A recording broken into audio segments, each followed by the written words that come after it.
sport, right?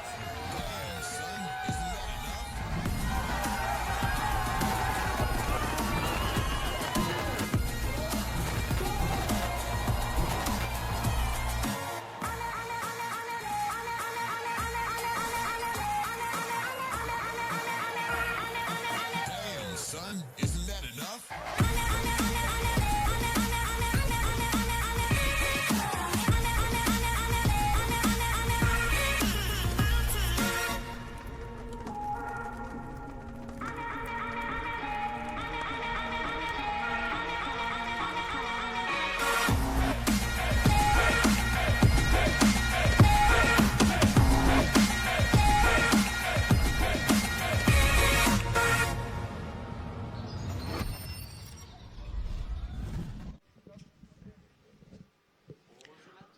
Welcome everybody to SierreZinal here in Switzerland, more precisely in Val d'Anniviers.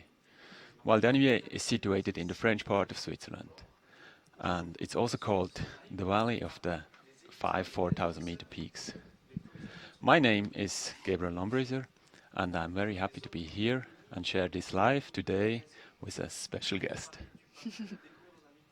You all know her, or you might know her. She's not only one of the best trail runners in the world, she's also an inspiring person, and she just became a mother a few months ago. Welcome, Emily Forsberg. Thank you. Super happy to be here. How are you? I'm good, good. A bit nervous and excited to follow the race. Yes, it's going to be a really exciting race, we know. Let's talk about a little bit more about yourself until the race starts. So how is life after giving birth?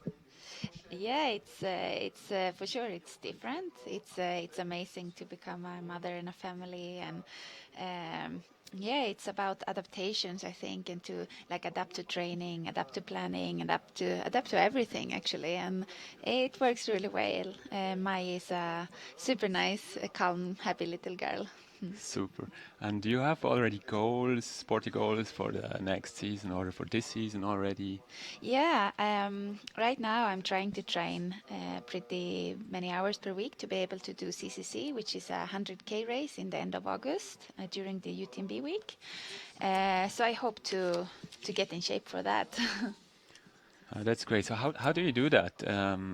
So train for 100K race, right? A few months after pregnancy. I have been taking it really slow actually. I don't want to get injured, pepper. And I just like feel the body, and actually it's just the last 1.5, 2 weeks that I have been feeling like that I can do as many hours that I want. So if I can get in shape in 3 weeks, I will run CCC. Good luck, Emily. All the Thank best for you. your upcoming races. And now we are really excited for SierreZinal, this big race here. And you all know it's one of the best races. So all the elite runners from mountain running are here, from trail running, from ultra running. So they're all here. And Emily, can you say something about the race? Yeah, for sure. Like SierreZinal is one of a kind. I have never been running SierreZinal actually, but it's on my list. And as you say, there are runners from the mountain running, trail running, sky running, road running. So this is where everyone meet, and it makes the level really high. And it's really exciting to see the different kind of runners where they put their strength. If it's in the uphill, if they save it to the flat, or if they, it's very interesting race to follow. And yeah, we have been talking about if the records will fall this year, and it looks like it can, no? Yes, it's going to be really interesting. So we will see the favorite runners later. Um, the course is really spectacular. We will talk about the topography a little bit later. Um, Emily, you are together with Kilian. How he will run today? He's one of the favorites. How is he feeling? Yeah, it has been interesting spring and winter because he has been running much more than he normally does, like much more flat running, and he has been very motivated to improve his speed. And I have never seen him in this good shape actually. He's always strong and super fit, but this is he's one step higher now, which is almost unbelievable to think.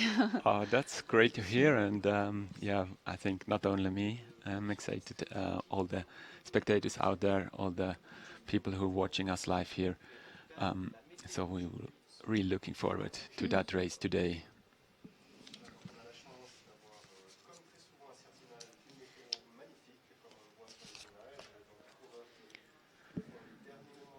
So we are now live at the start line. The start is in about 7 minutes, and people are starting to get to the starting line to to run there. And Emily, how is it to be on the starting line? Yeah, it's for sure it's a special atmosphere. Like everyone is excited to start the race and maybe a bit nervous, but everyone is.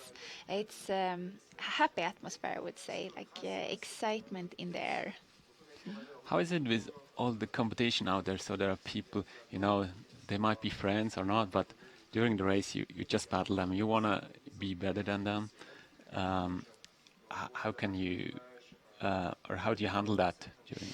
I think it's very different, but I think many of the runners that I talk about, they more talk about that they want to do a good race for themselves, not precisely just like beating another runner, but to find their own strength and their own pace, and of course handle that with the battle with the other ones. So that's always interesting to be able to do your own race, or to try to follow the others, and to find what is the best for this kind of race and the day that you have today.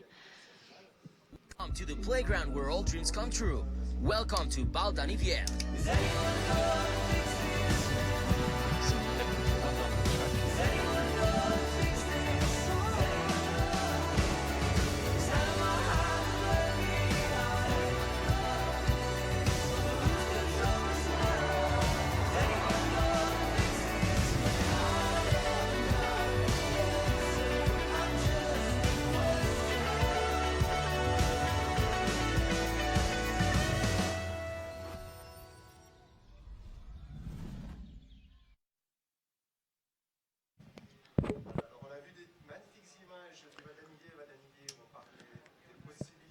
Now, now we have seen some beautiful pictures from the Val d'Anivière. It's really nice here, and you see all the 4,000-meter peaks here. You've seen pictures already from the race, so there is already one category out there. So the tourist category, they started at 5 o'clock in the morning, so they are already in the finish. Some of them will still run until early afternoon, and in 5 minutes we will start the race here. Emily, can you tell something about the race topography? Yeah, so it's SierreZinal. It starts with they start down in SierreZinal, and they start with a big climb, 1,300 meters, and some say that it's getting flatter after that, but it's actually never really flat. But it's going up. In total, on the 32K, they climb 2,200 meters. And it's just a small downhill in the end to the finish line. Otherwise, it's mostly up, a bit flat, but not very flat for that long. Yes, definitely. So they start here down in Sierre in the Rhone Valley. Yeah, here we see some Americans. Andy Wacker.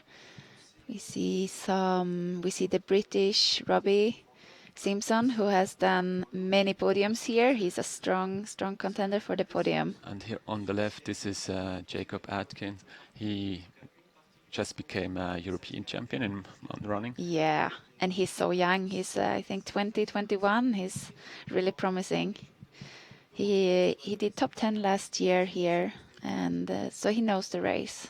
Yes, so I'm really excited to see his performance today.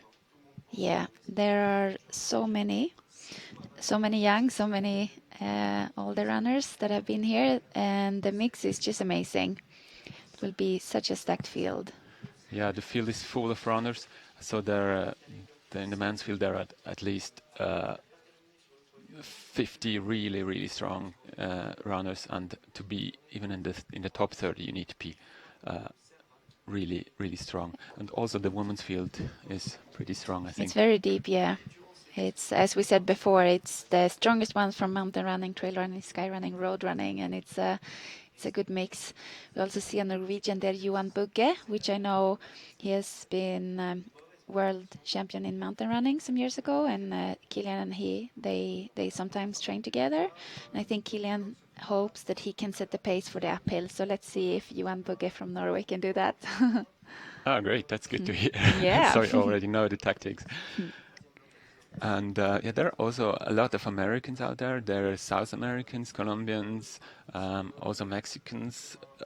Africans. Yeah, there are a lot of really strong Africans. And yeah, just beside all the Europeans from Switzerland, from Italy, from France, from Spain, from Norway, from Sweden, we have all the top trail running countries here with their best athletes. Exactly. And we have Costa Cesar from Portugal, I think. He has the third best time ever here, actually, in 2 hours, 31 minutes, 11 seconds. And we have Juan Carlos Carrera from Mexico. He's the best Mexican. He has done 2 hours, 36 minutes. So it's, yeah, many strong runners all around the world coming here. Emily, who's your favorite for the race today? Kilian, of course. What else? Or who else? Who are your favorite? Let's go back to the race, to the start, and let's see who will run.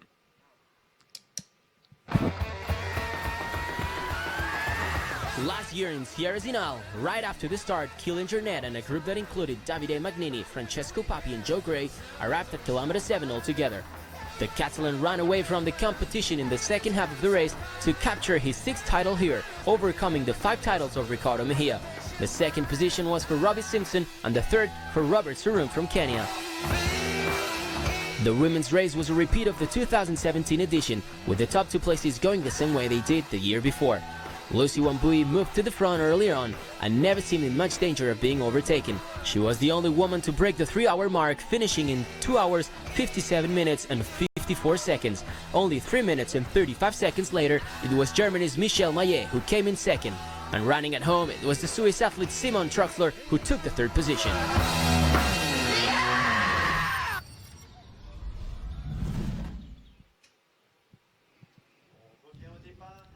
So now we're at the start.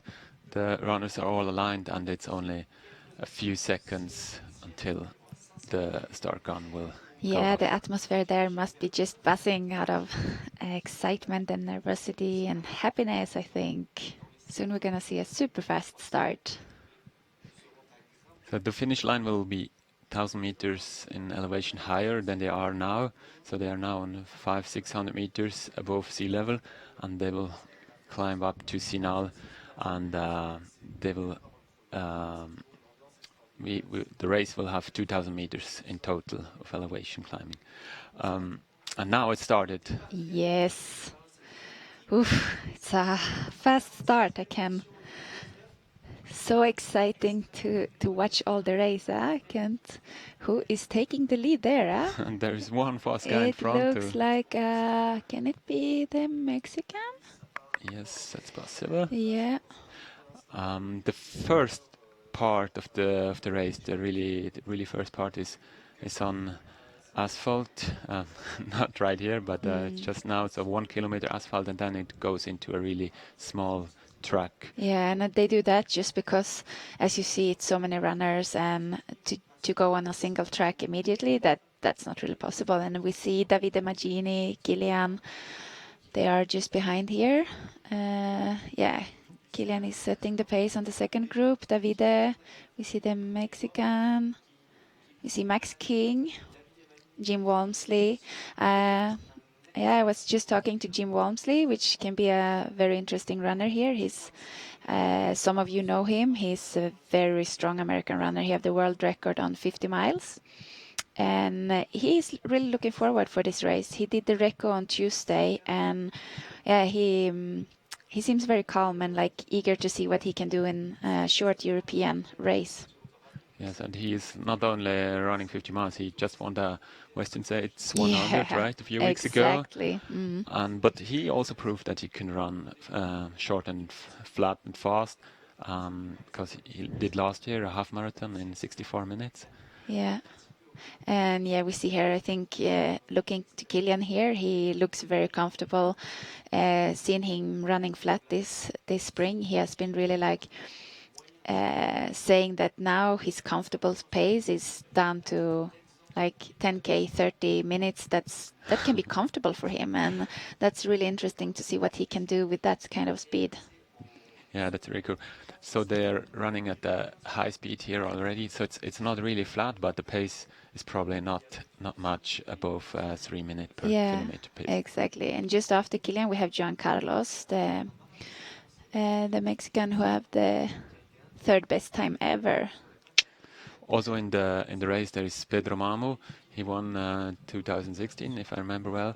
Yeah, I think we see him coming there now. Yeah, it's probably him. Yeah. Just with the ones. No, sorry, that wasn't Pedro. We see Jim in focus now. It's really interesting, the kind of different. And here we have Johan Bugge from Norway with Davide Mangini. And 69. Let's see, we have Robbie. Yeah, Robby Simpson. And the short man with the red shorts, that's Davide Mangini. So he's the one who has won already 2 races of the Golden Trail Series this year. Yes, he's a very impressive young guy. He's from Italy. In the winter, he does ski mountaineering, and that he can handle this 2 seasons this well and push Kilian so hard in both skimo races and running. It's incredible for being that young. And as you say, he recently won the Dolomite Sky Race, just a few seconds off Kilian's record. And he also got away with his first ever marathon win in Mont Blanc Marathon. And I think we still have one guy in the front, right? I think they're very close. And they are close. One guy from Lesotho, he's with the black shirt, just coming here in the picture. He's from Lesotho, from this little country in the south of Africa. So his first time here, and he said that he wants to be the record. So we will see what he can do. Yeah, and I think we will see some of the ladies as well. Should come very soon.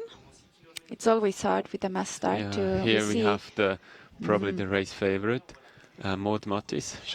She's Swiss. She doesn't live far away. We also see Lucy Van Bay, who has been winning here, and Judith Weiver. Yeah, they are the 3. top 3 that can do really, really well here, I would say. There are many more, but they are impressive. We see Holly Page from UK. We see Elisa Desco. She has been winning here. Ellie Gordon from Spain. Who more do we see? Ruth Croft was just swishing past. Ruth Croft, she's a really special runner. She runs also all the races. So she can run ultra, she can run sky races. She became 4th here last time. So we really need to put an eye on her as well. Yeah, of course, she's a very polyvalent runner who has done amazing. She won the Mont Blanc Marathon for the 2nd time this year in a really good time. And as you say, she's very good in many different distances and kind of trails and a bit of sky running and even up to some longer distances. She can do really, really good here.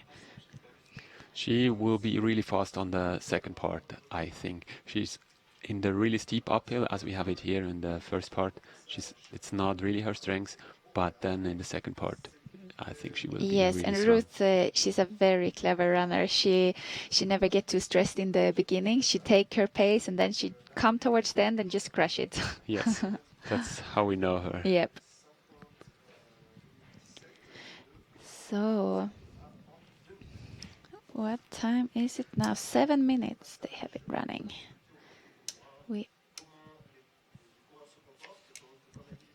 we see some older footage here. When this is after the biggest climb, I would say, entering the longer, flattish, uphill part. Yes. This is, as we said, older footage. I'm gonna look for some more. So here we have the replay of the start down in Sierre.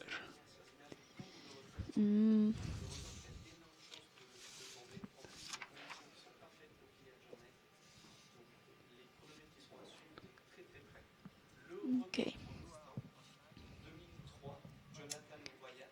Yeah, so we can talk maybe a bit about the records. We have Jonathan Wyatt's record from 2003, if I remember right, which is 2:29.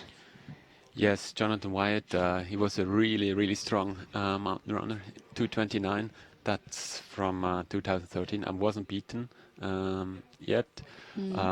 And what do you think? I think that the record will be broken today.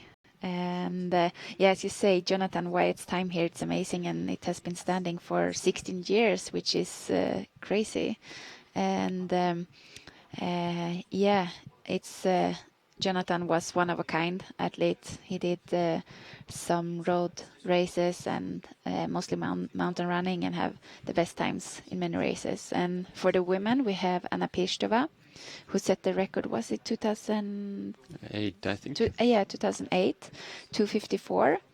And I think it's a really good record, and I don't think it will be broken, but you said that you think it will be broken. I believe it will be broken today. I hope for both records, actually. Yeah, I hope so too. It's just Anna Pirstová, that record it's something special, I think. But as you say, yeah, everything can happen with this stacked field, and for sure I hope that some of the records are made to be broken, for sure. Yes, definitely. But I think the field of runners now with Maud Mattis and Lucy Wamboy, they are both incredible runners. So they were first and second in the World Champs last year. Yeah. And if they can run together in a race, they can push each other to the limits. And I'm pretty sure that they can. One of them or even two of them can beat the record. And yeah, we will see. Yeah, but what do you think about Judith? I thought that Judith would be up in the mix with more than Lucy, or do you think she will be a bit behind, or her strength? I don't know, actually. It's for her, it's the really first race like that. So she did Dolomites, which fit her really well. She won Dolomites. Broke the record by far. Yes, that was a really good race, and she lost the downhill. And we'll see. Here is not a lot of downhill, but she also lost the climb. We'll see. Okay.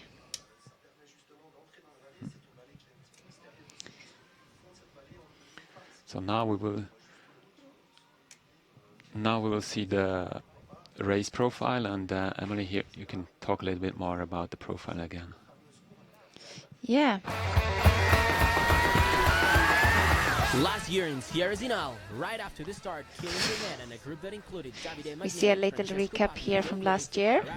So you see the terrain they're running in. You see the stacked field. See where Killian was pushing to make a little gap. The second position was for Robbie Simpson, and the third for Robert Sarum from Kenya. The women's race was a repeat of the 2017 edition, with the top two places going the same way they did the year before. Lucy Wambui moved to the front earlier on and never seemed in much danger of being overtaken. She was the only woman to break the 3-hour mark, finishing in 2 hours, 57 minutes and 54 seconds. Only 3 minutes and 35 seconds later, it was Germany's Michelle Maillet who came in second. And running at home, it was the Swiss athlete Simon Truxler who took the third position. Solomon.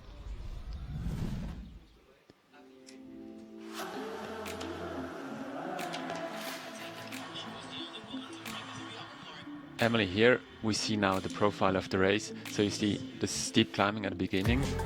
Yeah, so you see it's 1,300 meters to start with, and here it looks flatter than it is, I would say. And then you reach to Chandelin, small downhill, and then the climbing continues, but a bit more runnable. But still, it's like Courtney say, a douche grade, I would say. Like you cannot really run fast, but you need to run because it's not steep. And here is back to the course. See, I think we saw that Kilian was still in the front, pushing the pace, setting the pace there. And back again.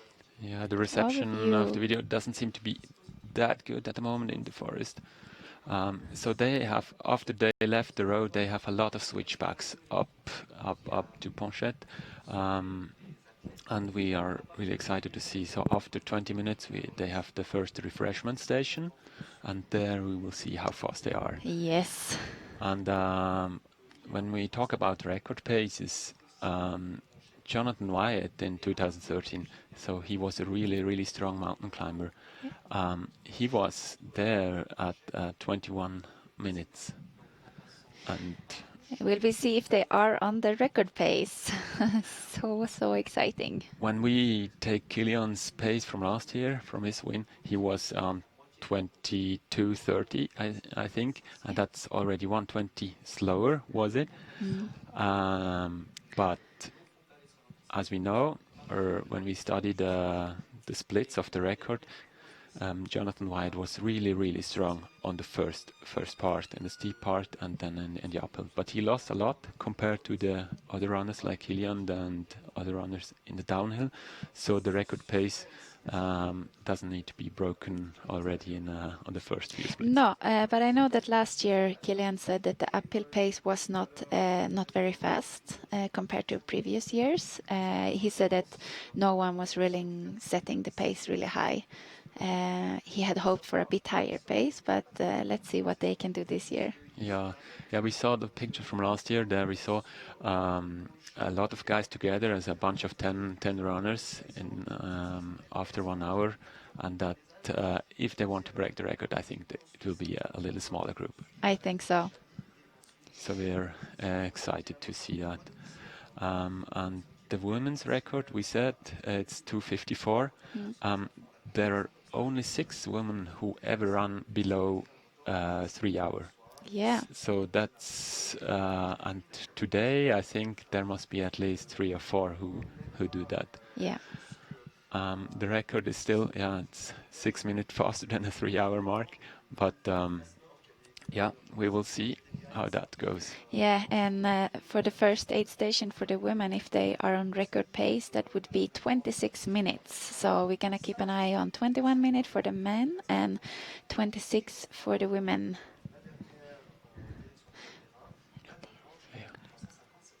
And it's sorry, it was my fault there. It was 25 minutes for the record for the women, Anna Pirstova, the first aid station.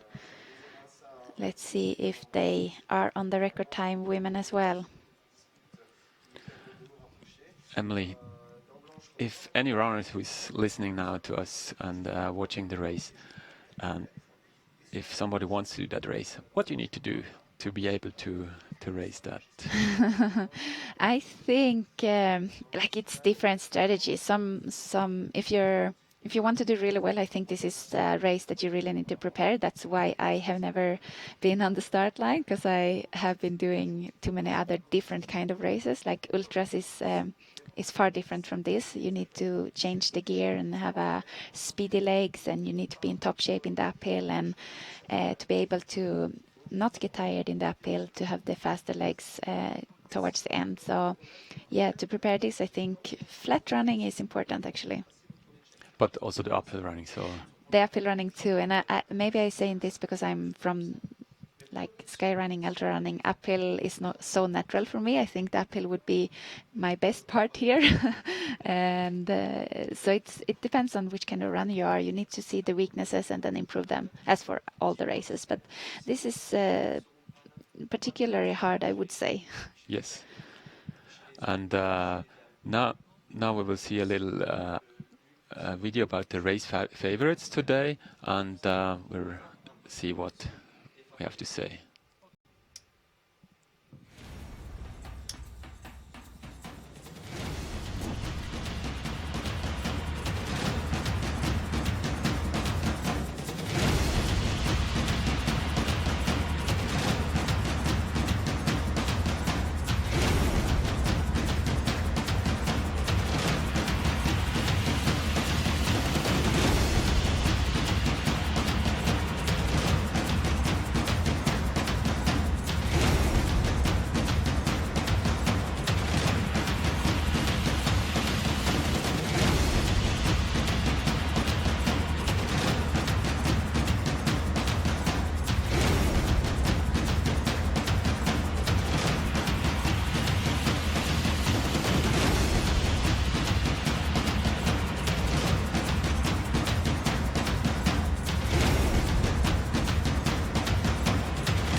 Emily, we saw the race favorites and the potential winners now, and now we're back live. Oh, there is one guy in front, and who is And it? he looks like he's alone. It's Kilian. We don't even see the other runners. Oh, wow. Where are they?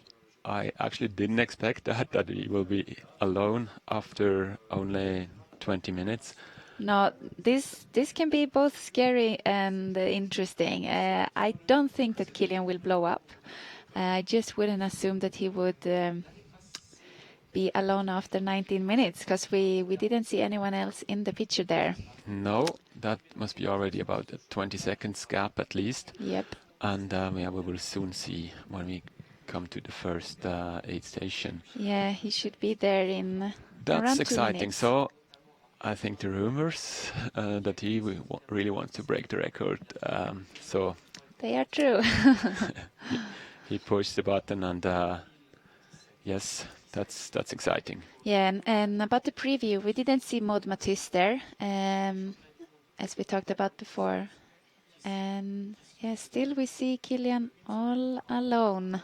And he is really running in an easy style in Kilian's mother, and yeah, that's nice to see. Yeah, and at home we have some mountains that we normally train, and we can take the time to compare. And he has done the best times there this spring, and that's really fascinating too. As he have been running more flat than normal, he say that his uphill shape has not decreased; it has just increased with the flat running. But So that's also a good example that you really need to train both as a runner, as a Yep. trail runner, as a mountain runner. For sure. So you cannot only run in the uphills, you also need to train Flat. flat and fast. Yep, you need to have everything. And Is this gonna be a race where we're only gonna see Kilian for 2.5 hours? I hope we have some more cameras out there. Yeah, we do for sure. It was just a joke. And yeah, but I think you love to look at Kilian. I would love to see the other ones too. Yeah, But hopefully we see some other. He really looks really strong. Yeah. And And he should soon be at the first aid station.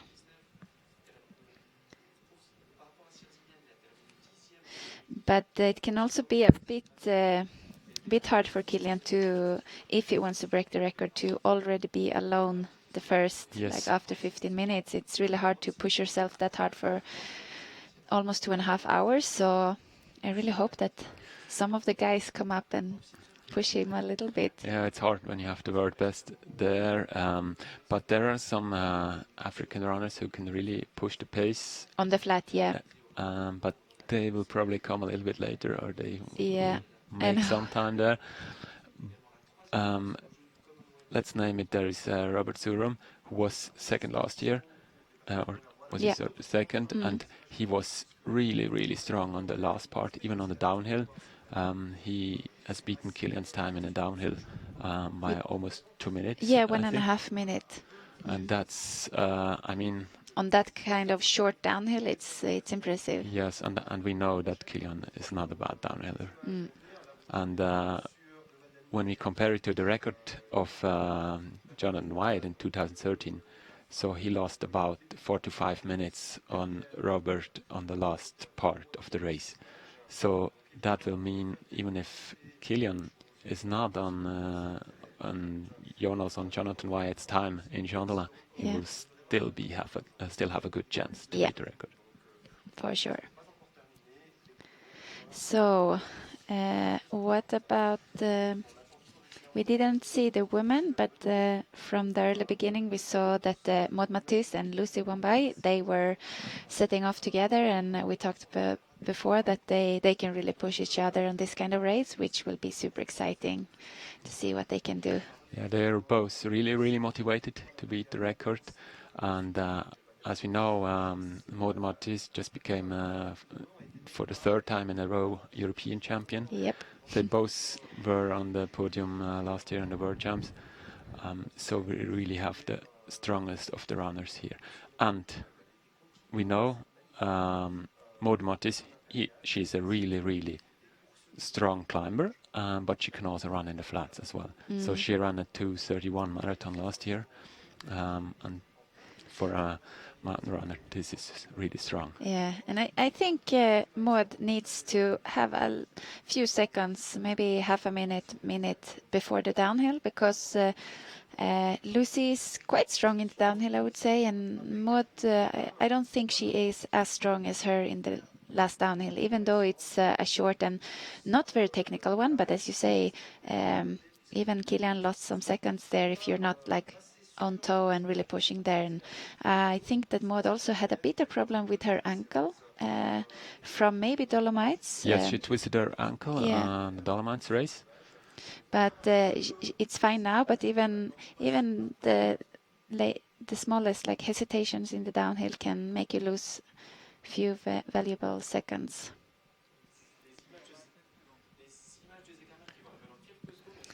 And now we'll see a little recap of the Zegama race, of the first race of the Golden Trail Series.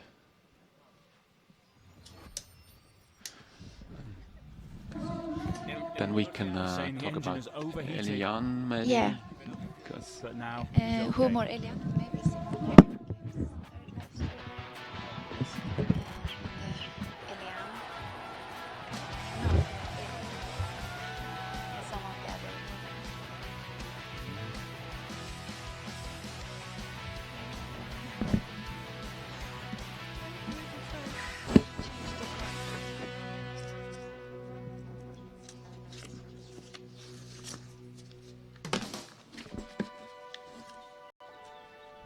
Hi everyone, welcome to a new trail running season.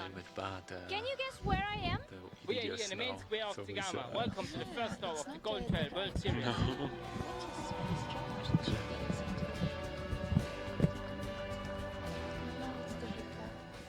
Last year's race in Zegama was dominated by a pair of athletes. In the men's, Switzerland's Remy Bonnet began the season strongly. After winning the vertical kilometre on the Friday, he went on to take his first Zegama title on the Sunday. But this is 2018 as well. A serious injury before the Mont Blanc Marathon put paid to Bonnet's hopes of a competitive year, and he was forced to drop out of the 2018 Tour. In the women's race at Zegama, Sweden's Ida Nielsen began her year with another impressive win, showing she had the ability to race at the top level alongside the likes of Ruth Croft. She then proved herself over a full year of competition, finishing second. So we see here a recap from 2018. It's probably a wrong video. We saw Ida Nielsen here winning Zegama. Emily, you know Ida really well. Yeah, Ida is maybe one of the most impressive athletes that I have ever met. She is just incredible, like coming from track and field and entering the trail running, and she has been winning so many races in so many different categories and distances. And we talked about Ruth Croft, but Ida is maybe even more polyvalent than her. She's just incredible. It's a pity this year she suffered from a stress fracture, but she hopes to be back in the end of the season. That would be really great. And we also saw the winner from last year's Zegama race, Remy Bonnet. He is also here and he's really motivated. Yeah, from Switzerland, Remy. This is the first time he ran this race, and he told me he's super excited to be running. He did a short race when he was younger, but he had a pretty good start of the season, taking podiums, and in the mountain running he was fourth. Yes, in the European Championships. Mm-hmm. And he told me he was a bit tired after Dolomites, so then he took a week of very easy training recovery, so he should be in shape. And it's a pretty good race for him. He's one of the strongest uphill climbers, and yeah, will be interesting to see how he do on the flattish part. Yes, definitely. I'm also really excited to see that, how Remy runs here. And here we see Kilian again running Back alone. to the course. 28 minutes in the race. His style, it looks very easy. And yeah, pushing the pace. I think that Kilian feels very easy here. Otherwise, I don't think he would push that hard. If he would feel that he was the slightest tired, I think he would wait for the others and then try to put more effort in the end. Yes, definitely, and it's amazing to see him running up here. If you know the incline here, you know that's really, really steep, and 80% of the people are walking up here. They are not running. Yeah, power hiking. We will see many, even of the top athletes, power hike up this steep climb, which Kilian is running very, very smooth. Very, very, very smooth, and yeah, that's a great pace. So there are a lot of switchbacks here up to Ponchette, to the first intermediate time, where we expect the runners about at 50 minutes. So that's in 20 minutes. Yeah, and for Wyatt's record, it's 47 minutes 52 seconds in Ponchette. So let's keep an eye out in 27 minutes for Kilian there. Emily, this cameraman here, he is also in a quite good shape, I would say. Yes, we need to really give an eloge to the camera guys. They are really doing a great job following all these strong runners for some sections, and they are Now doing he a got great tired. job. That's okay. So there are about 5 running cameras out there. We have 5 e-mountain bike cameras on the track, so that we can really broadcast almost the whole race, and it will be easier on the second part when it's more flattish, and yeah, then we will see more pictures, and it's open meadows, and then we will have more images.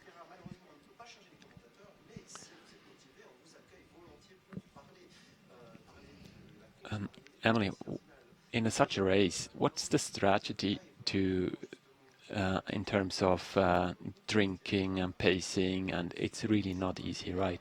No, it's especially in this kind of race where you always at your maximum.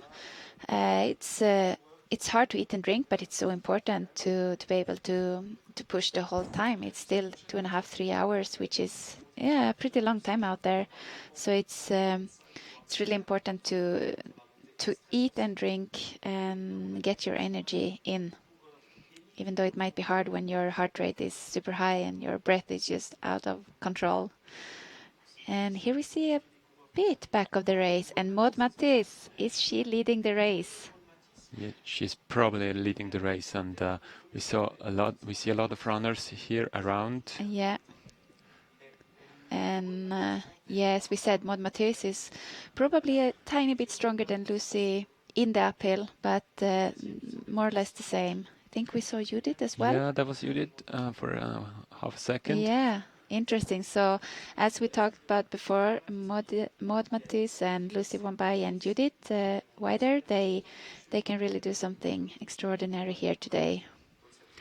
Judith also proved last year at the Limone Sky Race in the vertical kilometer, which he does, that she can run also on a steep incline really good. Yeah, so she broke the record in Limones, the VK, right? Yes, last year Yeah. she broke the record there, and the record was already good. So the record was set originally by Christine Deval, so the world record holder, I think, still the record holder, I'm not sure. Yes, she is. So I think this steep incline will actually fit her as well. Do you think, is she power hiking there or was she running? I think Maud was power hiking. Yes, Maud likes to power hike. Judith as well, she can do that. And Lucy probably not. I think she's more the runner, as I remember, yes. I think I remember that from last year too. How is it with you? Do you like power hiking, or are you more the runner? Actually, this year I would say that I like running more. I have been really trying to run more in the uphill. So I was doing the rec of the CCC course, and I tried to run most of the uphills and not power hike, because power hiking is easier for me than running. So you wanted just to have more training. So I need to improve my weaknesses, as I talked about before. That's what you need to do as an athlete, to find the weak points and improve them. Perfect. And then it's really personal what you do. If you hike or power hike or run, I'm more the runner because I don't like the rhythm changes all the time. Yeah, that can be really hard actually, but that's why I think it's good to train both power hiking and running, to be able to change the muscles like that and to not get tired when you start running again or power hike. But and I think we see all the ski mountaineering athletes. They are doing maybe a bit more of the power hiking. We saw Nadir Maguette in Dolomites. He was power hiking with his poles faster than some of the guys that were running. So it's really depending the technique and how you're able to change the gear and the muscles without getting tired. Yes. And now we see a recap from the Marathon Mont Blanc, from the second race of the Golden Trail series. Let's see what happened there.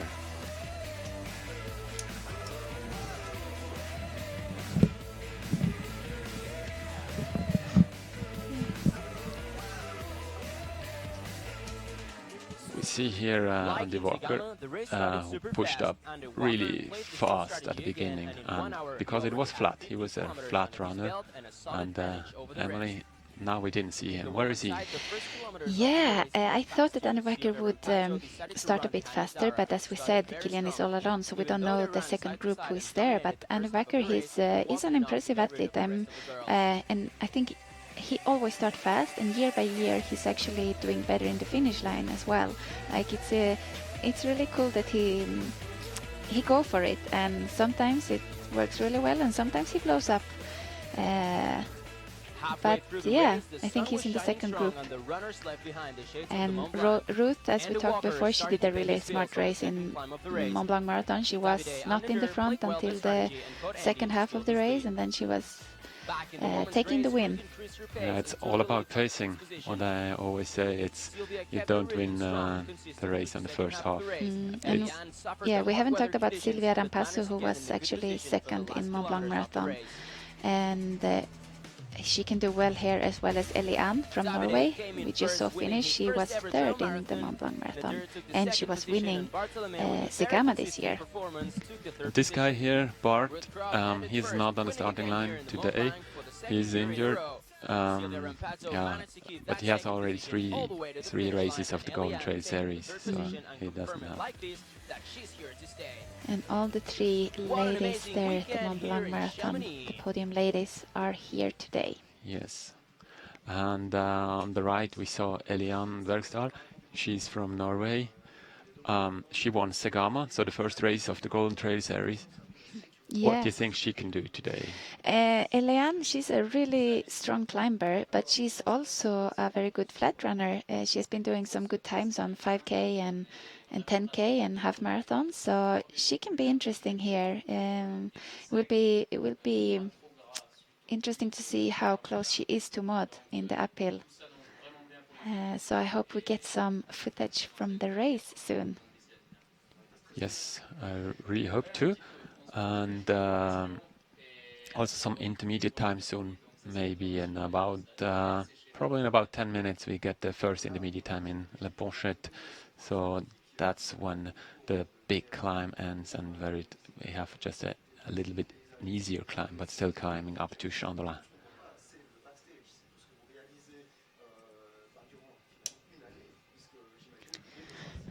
Do we have the split time somewhere? Is it? No. We don't. It's not on Live Trail. The current split? Yeah, you know the tracking. I have them here. You go here, dappersport.com. Okay. I can do that. Yeah, sure.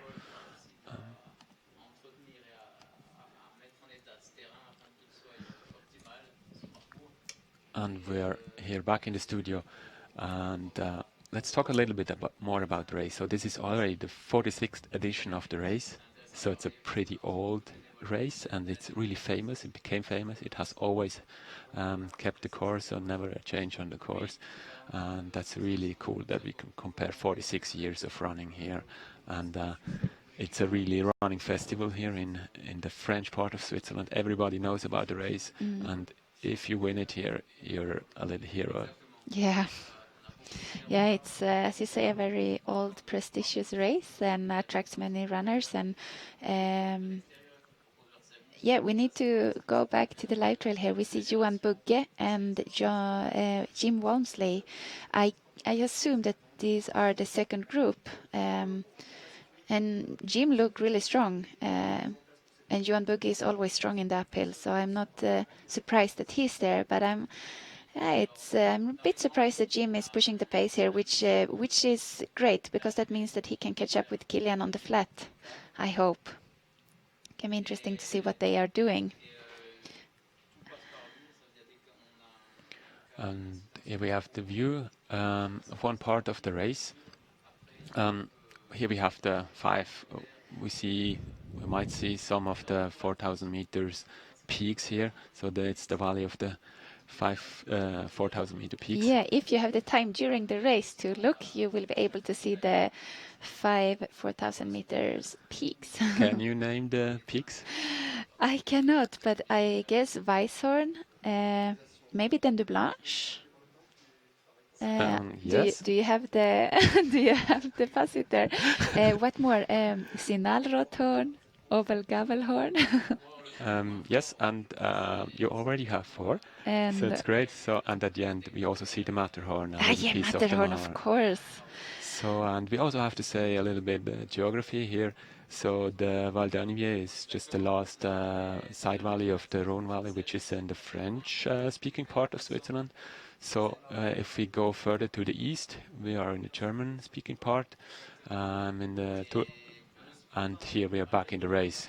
We see Davide leading the third group, must be, with Andy Wacker and Thibaut, and one guy in the black that I cannot see who it is. Can it be one of the strong Mexicans, maybe? Yes. But then, where is Pedro Mamu? Is it Remy Bonnet in the front, or is it Davide Monini? I think it was Davide. It looks like David, or maybe you're right. We will see more from the footage. So we all know that those are really good climbers, and now you can see some of the peaks, the Sinalrothorn, Dent Blanche, and it's really spectacular if you run here. So this is the last part of the race, and we see the tourist category, so they're finishing here, and this is probably the most spectacular part of the race. It's just after the highest point of the race on 2,420 something meters above sea level, and after that the descent starts. Yeah.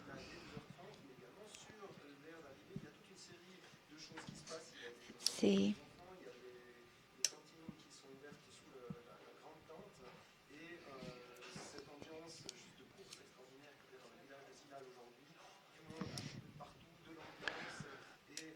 And for all sports fans out here, SierreZinal is not the only big sports event in this valley. There is also in 2 weeks' time there is the most famous mountain bike race, marathon race here in the valley. It's Verbier Grimens. Okay. So it's ending in Grimens, which is just a neighbor village of Zinal, and this is also a really old and famous race. And so the people from the area, from the valleys, from the valley, they know how to set up races and keep them big and famous, and so that everybody wants to come here. And there are also a lot of volunteers all the time in those races. Yeah, and volunteers, like races wouldn't exist without the volunteers, and we need to say a big thank you to those who is out there doing their work for the race, which is amazing. And as you said before, the organization, it's simply fantastic. They have 45 years of experience, which we can really see with their professionality. And yeah, I think all the runners feel welcomed. And here we see some tired runners that start at 5 in the morning. 5 o'clock in the morning. Can you imagine? They had to get up early, and now they want to run. And we also have to say that this race is sold out really fast. So in less than a day, the race is sold out, and also the tourist categories is really everybody wants to run here. And if you live in the area or not, you have to run this race. Yeah. It's on my list. Maybe next year we'll see as a preparation Hopefully. for UTMB or so. Exactly, hopefully. We'll see. Okay, back to the course. Do we So- see so- Jim? No, maybe this is the... Probably this is the second or third group. Yeah, Is this think it's- Robert Surum in the back there, yeah. in the back, or is Looked it like his- Pedro Mamu? Did he? It looked like his racing outfit. Here's more footage from the tourist race. They seem to enjoy. No, that's not a tourist race. No, That's the yeah. that's the main running category. But you see, as we said, most people are walking up here, and for most of them, this is really the fastest because running is just impossible. Yeah. And soon we gonna see the runner in Ponchette, kilometer 8. There they have been climbing almost 1,000 meters, a bit more than 1,000, I think. And the time for Jonathan Wyatt there is 47. Yeah, Ponchette, they have been climbing 1,300 meters actually. And as we said, yeah, Jonathan's time there was 47 minutes. So let's hope that Kilian will be there with some of the other guys. And there we will follow the first guys and also the women. Yes, and then definitely in Chandala, it's on 2,000-meter elevation. There the race really starts with this not steep incline, but still a little bit, a moderate incline, and then it goes up to 2,400. and 2,425 meters, which is the highest point just below Nava. And we also pass the Hotel Weisshorn. So this is a really famous old hotel between Chandala and Nava. So about in the middle between Chandala and SierreZinal actually. And there also we will have some spectacular views, and there's also an intermediate time there. When we talk about distances, Emily, we have a lot of American runners here, and probably also a lot of American who watch the live race here. What does it mean in terms of miles and feet, so that they also can compare a little bit? Yeah. So this race is 19 miles and 7,200 feet of uphill and 3,600 feet of downhill. So It's not always easy to convert the miles and feet, but there you are. yes, so you also know that it's not an easy race with 7,200 meters of uphill and 3,000 meters of downhill, Yeah. feet of down. In altitude as well. Yes. And I hope that the Americans also change to the metric unit system so that we don't have to Okay, compare. here we get some more footage. We see Kilian in the front. 47 minutes. I think he is approaching Ponchette actually, Yes. which he is on record time. Way to go, Kilian. Definitely. So we're here in Ponchette. Yep, and he got his first soft flask there to drink from. Oh, this is a really, really fast Yep. pace. We saw last year he was here in 51 minutes. Yeah. Now we have not even 48 minutes. Yeah, he is on record time. Oi, oi, oi. Way to go, Kilian. Yes. This is great. That's He's an even absolutely- stopping to drink. Wow, wow, wow. Let's see how far behind the other guys are. Come on, Jim, and come on, the other guys. He still looks strong, and he drinks slowly, and then he just push again. Yeah. And it's amazing to see. And we see here it's not that steep anymore, but it's still going uphill, uphill, uphill. Yep. Yeah, here it looks pretty flat compared to the first section, but believe us, it's not flat there. So this pace looks like it's flat. Oh, do you know what? No. We just got the intermediate time, and it's 47 minutes 10. That's 40 seconds faster than Jonathan Wyatt on his record pace. Wow. And Jonathan was really, really strong here. Yes, this is super impressive. I'm still a bit conservative because I know that Jonathan, he was such an amazing flat runner. Kilian is for sure that too, but Jonathan had many, many more years of running flat than Kilian. But as you say, this is where he can take more seconds, I think. And if he just can keep this and do a good downhill, maybe we have a new record. Yes, he really, it looks smooth and easy. Yeah. I know that they changed the start time of the race, which can also make it a bit warmer. I hope that it's not getting too hot today, but I know that I think they started already at 8 when Jonathan did his record. Yeah, that's possible. Yeah. But also, although the sun is shining today, it's not really hot. So it's about probably now there is about it's 18 degrees. So it's perfect. Yeah, for living in Norway, I still would say it's really warm. And here we see the second one. Is it? Pedro? Yeah, Manuel? yeah.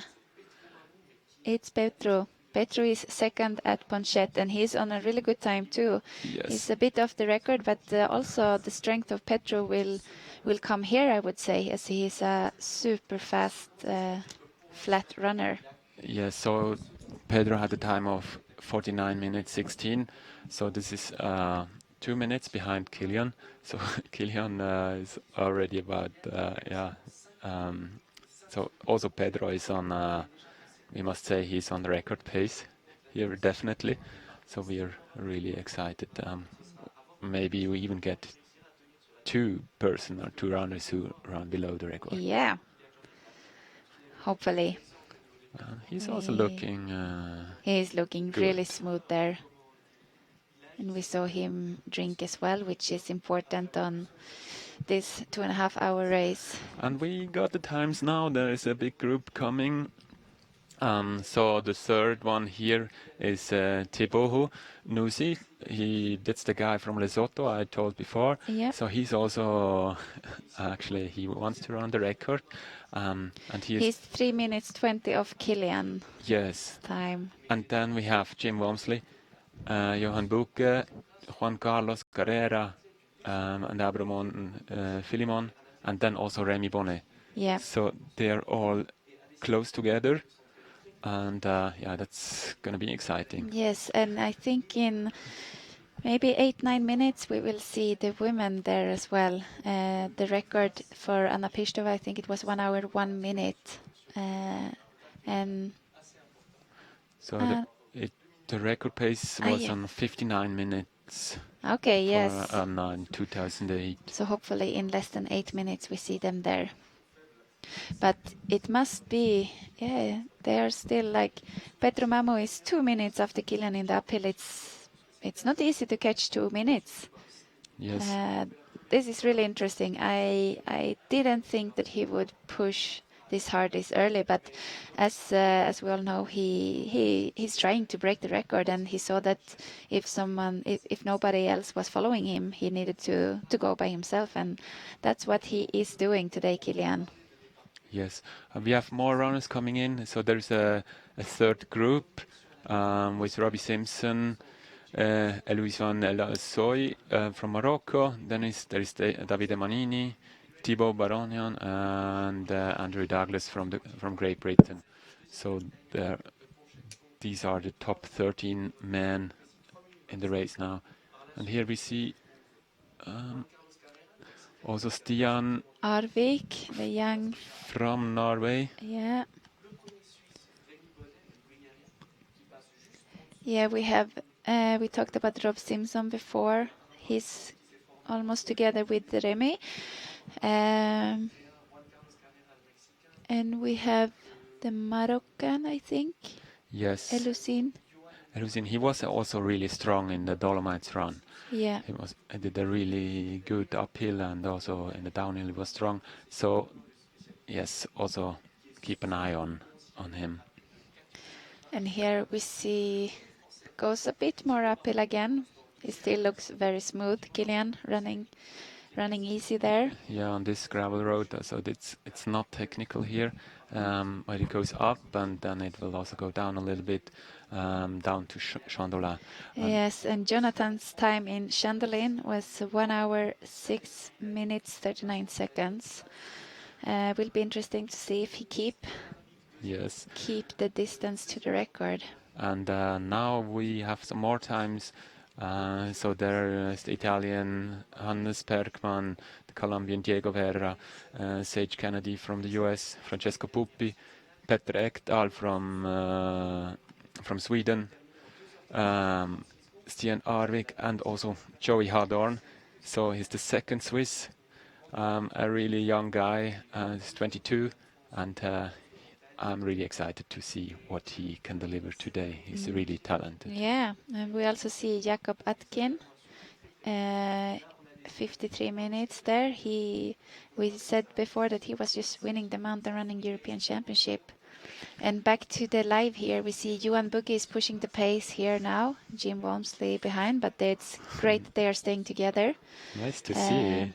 It's perfect to have someone to help. And if we talk about the level now, we have Jacob Adkin. He was European champion, and here he passes in 28th position in Porsche. So that's just a little sign that this level of runners here is just incredible. Yes. And for the Swiss fans, there are more Swiss runners. For example, Dominik Rolli, there's Stefan Lustenberger, Stefan Wenck, Martin Antamatten. So they all go through here. And also Mark Launstein. So yes, Mark, he have one of the best times here, I think. Yes, definitely. Mark is back racing, so he was injured the whole spring, summer, and it's his first race. So he's definitely not in a top shape, that we know, but he is very happy to be here and to run this race. Yep. And hopefully soon we will see the women arrive to Ponchet. Will be fun to see their times. Yes. Emily, you're from Sweden, living in Norway, so there are a lot of also great Scandinavian runners here. You said Johan Buke in number 5 at the moment. And Stian Arvik, young Norwegian guy who took second in the European Mountain Running World Championship. Exactly, Petter. From Sweden, yes, he's in a good shape. He has been doing quite a lot of races this summer, but he just broke the record of a vertical kilometer in his home mountains in Sweden. So he says that he's feeling good, which is great. And going to the women, we have Eliane from Norway. We don't have Ida here this year, which is a pity.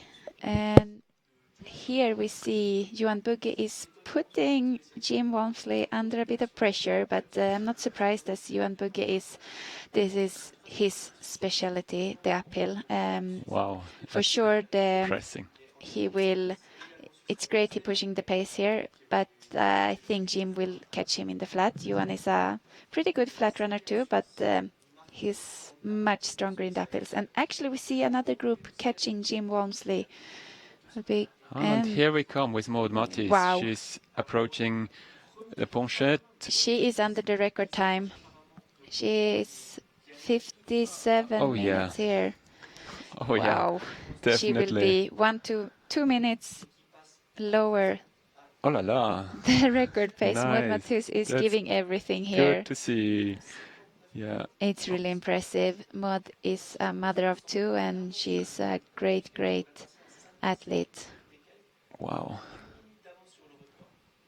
So, yeah, we have 57:07. We have the time. So this is more than 2 minutes below the record pace, which was set by Anna Birchtrova in 2008. So this is good to see. And let's wait and see where the other female runners are. While Kilian is pushing towards Chandala, and we expect him to be there in about less than 5 minutes.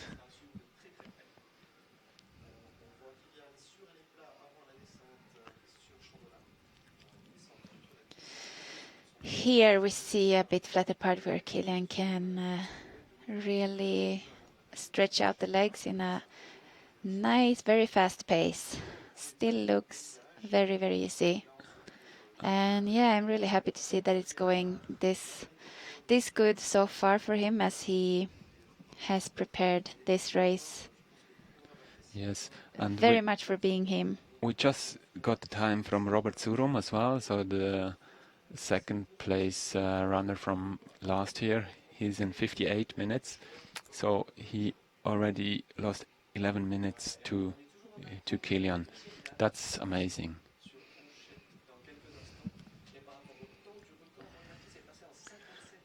And for the women, Maud is still the only one who was passed in Ponchette.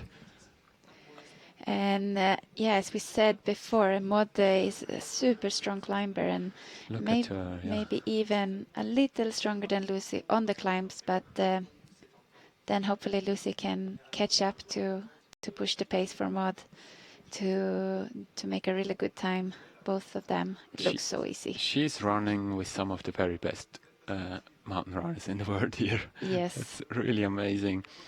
So, and she is really motivated to run here on home turf. And yeah, back here with Maud. I think we just saw the second or the third woman. It's actually Judith. She is second in Ponchette, 59.50, so she's also on record time. Oh, wow. Which is amazing. She's just a few seconds behind record time. But that's really impressive from Judith, who is new to Golden Trail Series. But yeah, she's not new to the endurance sport. She's a world champion in orienteering, right? Yes, Judith was I think about 6-time orienteering world champion. That is really, really impressive. She quit international orienteering sport at the end of last season and focuses now fully on running. And here is Pedro Mamu, the second place runner, and he just got a little drink from the mountain biker. He's running at a really good pace and very smooth. And now we got the third time at Ponchette, so it's Sylvia Rampazzo. So the famous Italian mountain runner. She is 3 minutes 43 behind Maud Mattis and 1 minute behind Judith Meder. We miss Lucy. Yes, that's. I wonder if something happened or if the time is not recording, because I would think that she was just after Maud. But Sylvia is doing an impressive race. She's a solid runner. She often do top 10, top 5 podium and some wins as well. So this is really, really nice to see that she's having a good day here. And we see Pedro is chasing Kilian here. Will be interesting to see their split times in the next aid station, which will be in Chandelin. Yes, and for Ponchette we got some more times. On the fourth place there is Anaïs Sabrier, the French runner, and on fifth there is Ruth Croft, and she is just running below 1:02, so she runs a good race, and that's 2 minutes faster than her pace she had last year. So this is a strong first part of Ruth as well. Yes, for sure. And as we said before, Ruth is often starting very conservative to be able to push really hard in the end. So this can mean that she maybe can catch the top 3 ladies. Yeah, so she has almost 5 minutes to Maud, but only about 2 minutes to Judith Wieder. Yes. And her strongest part, I think, will follow now when the incline is not that steep and also the downhill. Yes, for sure. Ruth is a very strong flat runner. Now we also got the time from Simona Troxler. She was third last year here. It was a really big surprise here. She came from nowhere, ran SierreZinal, and since then she's a great runner. And also well known in Switzerland. Yeah, that was very impressive seeing her race last year. Yeah, she passed Bonchet in 1:03. That means 6 minutes after Maud Mattis. Yeah, and we just saw Kilian check his watch, and Do you think he's surprised how fast he is? no, I think he knows kind of exactly the times. He has been studying the record, so I think he's relieved that he's on the time and doing really well, and he's actually soon approaching Chandelin, Yes. which will be under the record time again. Let's see how much. The record time for Wyatt there is 1 hour, 6 minutes, 39 seconds. And Maud is still looking super fresh here. Yeah, you see her left ankle. She twisted the ankle in the downhill of the Dolomites run. But she could train and she treated it well, so she's fit to run it here. And she has such a good pace. She has also a ski mountaineering background, so that's why she also can climb really, really hard and really fast. Yes, she is one of the strongest one in the uphill, both winter and summer.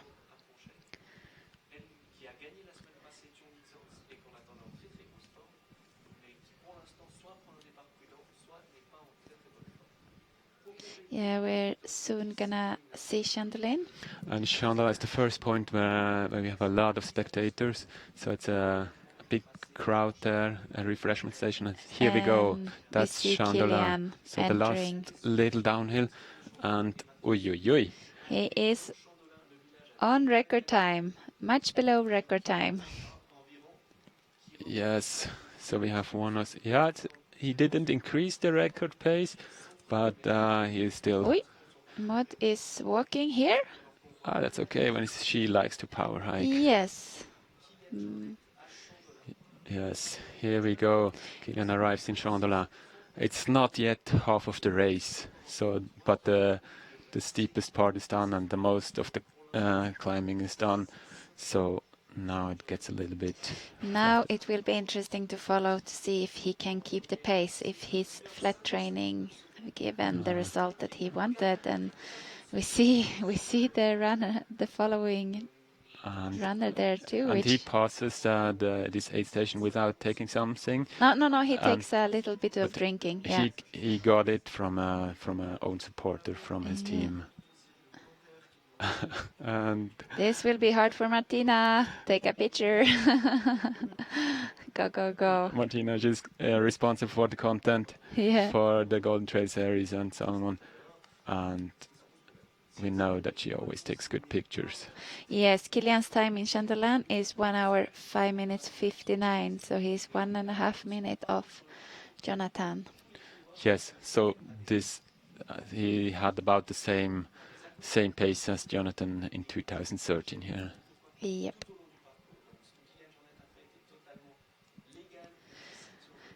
So will 1.5 minutes be enough for the flat here? What do you think? Give us your comments. Definitely. I think he will keep that pace up to Hotel Weisshorn, probably, and then he will even increase his gap compared to Jonathan Wyatt 2013 in the downhill. So the record, I think it will definitely fall today. But yes, the question it looks is more like that. which time.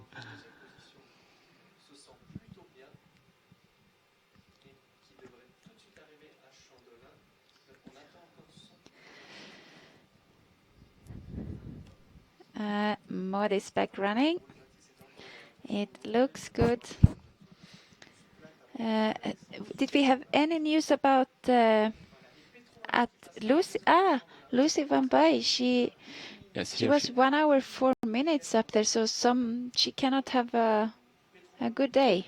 No, that's about 5 minutes slower than her best time. Yes. So it's not a good day for Lucy. No. Good for Maud if she can if she can push herself. But Maud is very impressive. I have done many skimmer races with her, and she can push herself to the limit, which is impressive to see. And she needs to do that today to break the record. And I'm getting more convinced that she will as well. Yes.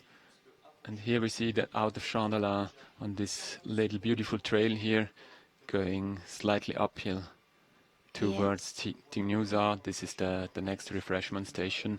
Yes, and for sure this looks much flatter than in the beginning, but we need to remember that it's still going uphill. And after doing this, now they have been doing maybe 1,500 meters of climbing, so it's hard to keep the legs moving here.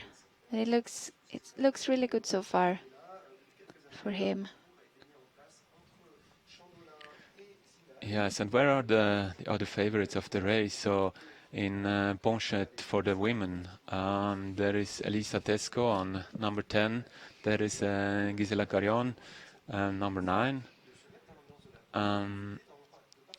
Victoria Kreutzer, Yes. the Swiss, so she's also known to be a really strong climber. She is on number 12, followed by Maya Scholle, the other Swiss, and Holly Page. Holly Page from Great Britain, 14. So they already lose 8 minutes to Maud. That's really, really impressive race by Maud. As Victoria Kreutzer, it's one of the best uphill runners too. So it's to take 8 minutes on her in this uphill. That's something special, Maud. She's doing an amazing race.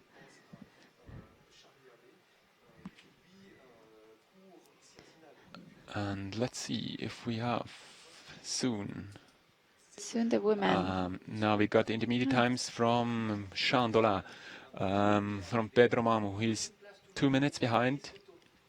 And then there is also Tebu Nusi from Lesotho, is 4 minutes behind. So they kept the pace compared to Kilian, more or less. Yes, and we see Jim coming in as fourth. They're a group of 4 or 5 runners that are staying together, and it's Tebu, Jim, Carlos, Abraham, Remy Bonnet. Yes, so they lost about 1 minute compared to Kilian in this 20 minutes between Ponchet and Chandola. Yes, so that's pretty good. Pretty good for Kilian. Yes. Making another minute this early in the race. This will be something special, guys. Yeah, and also Johan Buche, he is 450 behind, so he fell a little bit behind Jim Walmsley. Yes, and I could see that as Jim is such a good flat runner, and Buche is not normally as strong as Jim on the flat. I would say he's stronger in the uphill, which he also showed. But I'm impressed by Jim, keeping this well, and it will be interesting to see if he can raise the pace here. And then there are more British guys, Andrew Douglas on number 9 and Robbie Simpson 12. There is also Davide Monini on 11. So they have 5.5 minutes on Kilian in Chandola. So they have actually still a pretty good pace. So yes. 1:11. That's not a record pace, but this is time for a sub 2:35 final time. Yes. Here we see the French Thibaut. He's doing a good race.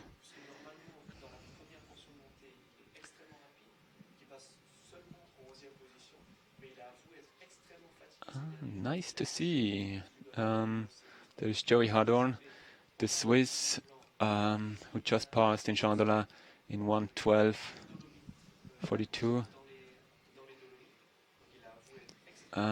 Together with the South American from Colombia, with Diego Vera, William Rodriguez. And there is also Francesco Puppi and Sage Kennedy from the US. Yeah, and last year, Francesco, he did a good race here, I think. If I remember right, he was top 10. Correct me if I'm wrong. Yes, definitely. Yeah.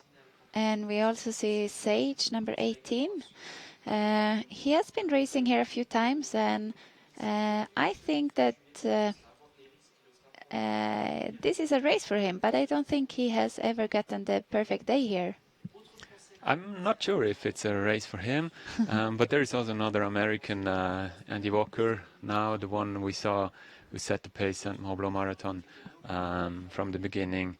So now I think that's a good climb for Andy. Yes, it is. And we will see how he can run on this flatter part here. Yeah, but I think normally he starts a bit faster, but maybe with this start he can give some gas towards the end. And also good to see that another Swiss, Stefan Lusenberger, is just together with Sage Kennedy and Peter Engdahl and Andy Walker. So I know Stefan really well, and he can run uphill really strong, and he's also a good flat runner. So I'm really excited to see what he can do today. Yeah, and I think we will soon see Maud appear in Chandolin. Yes, definitely. The record time for Anna Pistova is 1:20.55.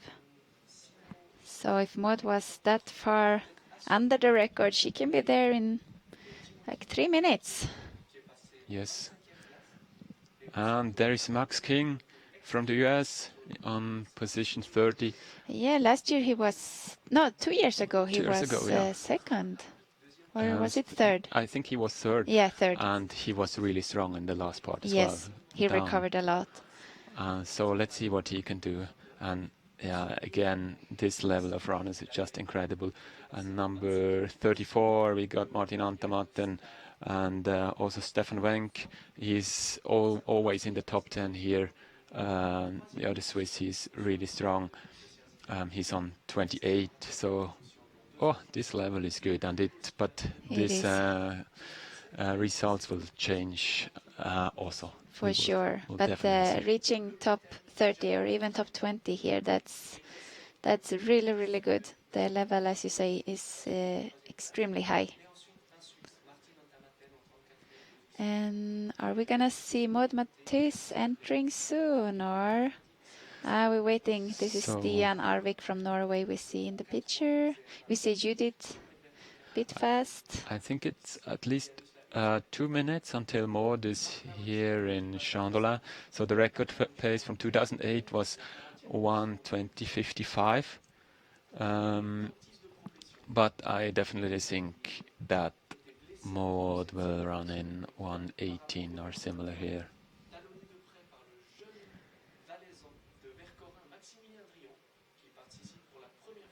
Yeah, and there in the valley, the last village, there we see SierreZinal. Yeah.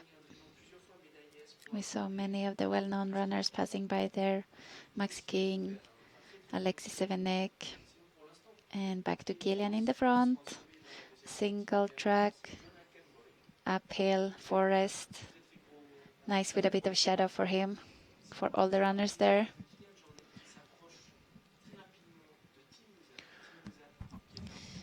And we have the next point is Tignosa for Kilian. If he will be there maybe in less than 5 minutes.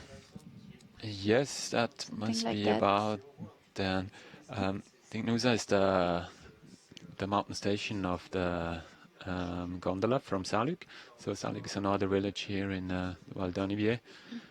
And yeah, and here we see again the last part where this downhill starts, just in at the point of Nava. A really beautiful rocky section there. And now, probably this is Maud Matthys entering Chandolin. Is it her? And then she will be, 2-3 minutes under the record pace if we see her coming. Hope.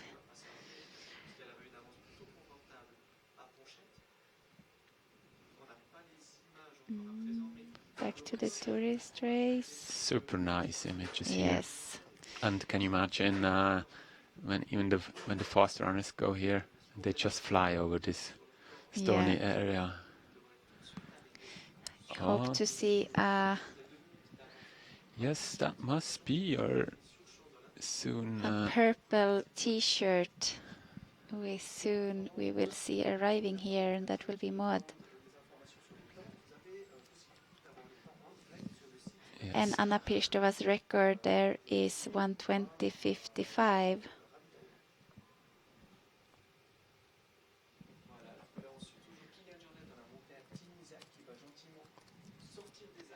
And in Chandelin they are at 2,000 meters. So it's high altitude where they're running as well, and it doesn't make it easier, promise you.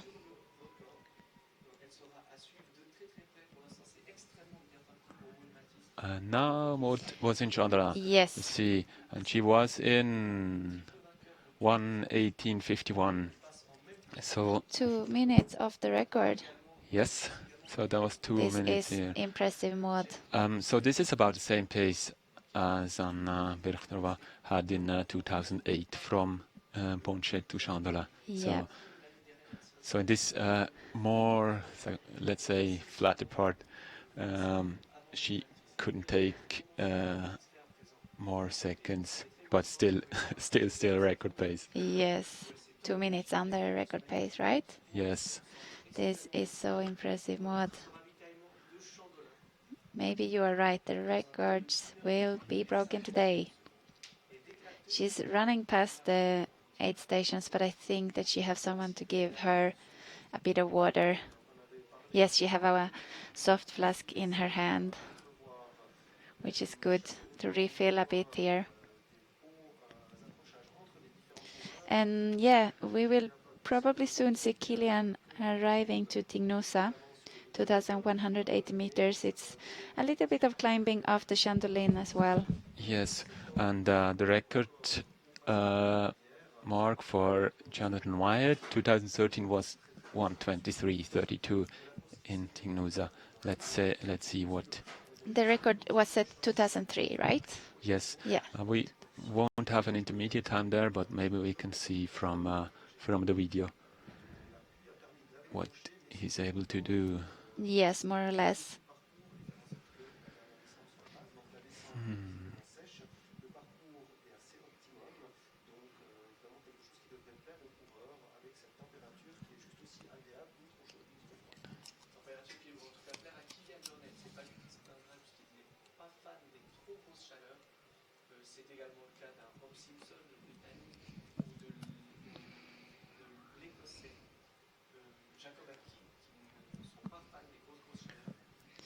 Will be interesting to see the other women. Here we go. see Judith is entering Chandelin. This is Judith Janj. She's also close to the record pace, little bit after. Yeah, it's incredible what she can do here. I actually didn't expect her to run that fast here. It's really impressive. Yeah, here she comes. And she also just got a flask. She looks with really some strong water. here. Yeah, she looks good. I think for those who didn't know, Gabriel is Judith's husband. So I think he's rooting for her as well. So we are both fanning for our Yes. partners out here, and they both do good. And we see Maud still charging here. And now Kilian is entering Tignosa. And he is still under the record pace of Jonathan Wyatt. Jonathan was passing here in 1 hour 23:32 seconds, and Kilian is around 1.5 minutes off that. I don't think we will have a proper update from the timing, but we see the timings here live, comparing the all times of Jonathan. And the time of Judith in Chandala was 1:22:10, and this is 3 minutes 18 behind Maud. Yes, and she's 2 minutes off the record or 1 minute off the record pace of Anna Pirstova. That's about about 2 minutes of the record. Yeah, Yes. but that's very, very impressive of Judith. as you say, her strength is both the climbing and the downhill, but to do this well on this kind of flat race is impressive so far.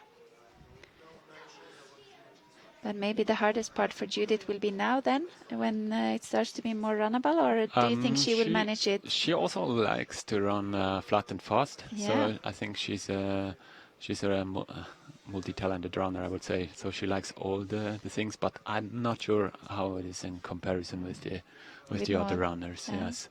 I'm sure she will do well. Kilian actually passed Ignusa here. This is already 1 minute after. So let's say it's 1:23 or so. I think he was 1.5 minutes off the record pace in Tignosa. Did you check? Yes, I checked. Super. Yeah. So then he lost a little bit compared to the record. But this is, we don't have the exact timing, so Yes. it's more or less, but it was at least 1.5 minutes.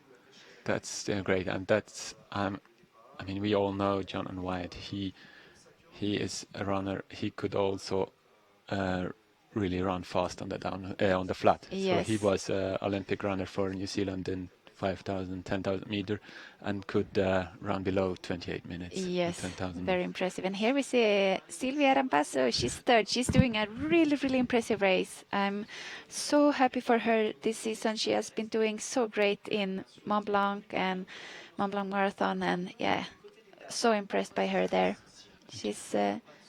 She wasn't that far from Judith. Yes, and she is also a great climber. Let's see what she can do. She is in 1:22:45, so she's only half a minute behind Judith. Wow, this is exciting. Yes, and we have more runners, female runners. Also, Anaïs Savrier from France and Ruth Croft. They're also here. So Anaïs is about 5 minutes behind Maud, and just 1 minute behind Sylvia. And Ruth also, she's 5.5 minutes behind Maud. Yeah. Super exciting.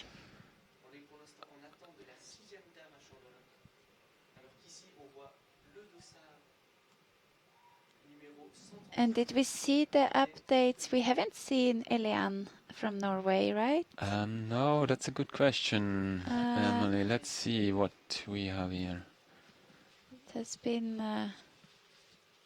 I know that on Dolomites she got a flu or something, so she didn't feel well there, but I think she will recover. She passed on 48th position. Okay, so she does not have her best day. That she could do much more.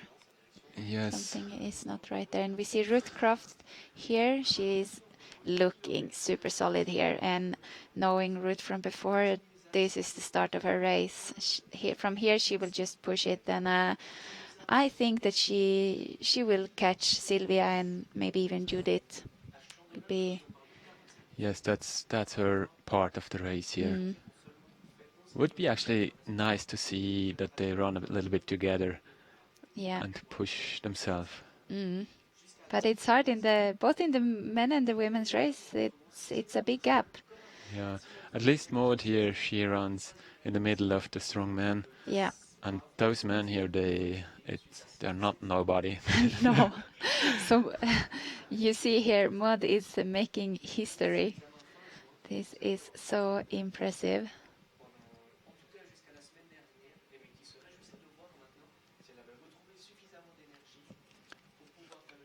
And in Tinusa, the women, they will pass about 20 minutes later.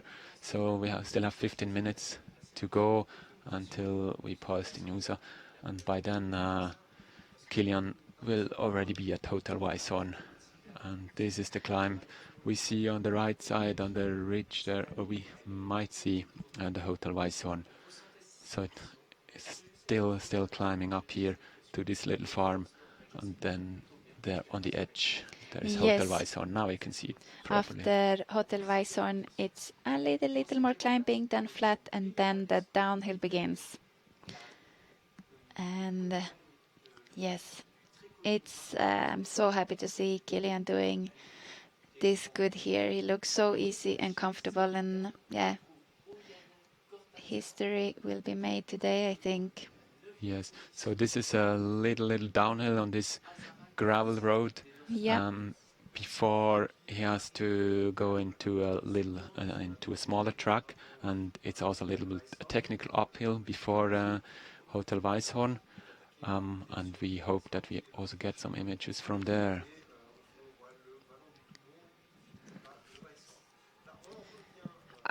Wow. Yeah, she Just looks wow. really strong, Maud. It looks so easy for her, but all the hard work. I remember it was maybe two years ago now. She just had her second baby and she came back to ski mountaineering and she was just crushing it. So Maud is really one of a kind, training really well, racing. Does it give you also motivation when you see the girls out there? Yeah, give for sure. birth Both the Maud and Judith, they are mothers, so it gives me hope that I can come back really strong, and I get so inspired and motivated to train when I see they running. So hopefully I'm here next year doing the race. Even though it's not a race for me, but I can train for it. Yeah, you see, Kilian did it. He improved his times. Yeah, Yeah, just training for that race Yeah, by yeah. a few minutes, and yeah, but you don't have to run for victory here. No. If I start next year, I run it for the first time to experience it and hopefully can train for it another year. This is... Yeah, this is impressive. Yes, and I see that he has his concentrated face on, which is great. You know him really well. He is suffering, but he's managing it. SierreZinal was a big goal for him this year, right? Yes, this and Pikes Peak, Kilian has set a goal to try to break the records, and I would say I think that SierreZinal is slightly easier for him to break actually than Pikes, because Matt Carpenter's record there, it's incredible. Like Jonathan, you know, his uphill shape, when Jonathan only did the uphill, he was still not close to Matt Carpenter's uphill time in the marathon. Oh, really? Yes, so I think in 2 weeks we will see Kilian race Pikes Peak, and think that will be harder for him. So yeah, follow along on the next Golden Trail Series race as well. That will be harder for him.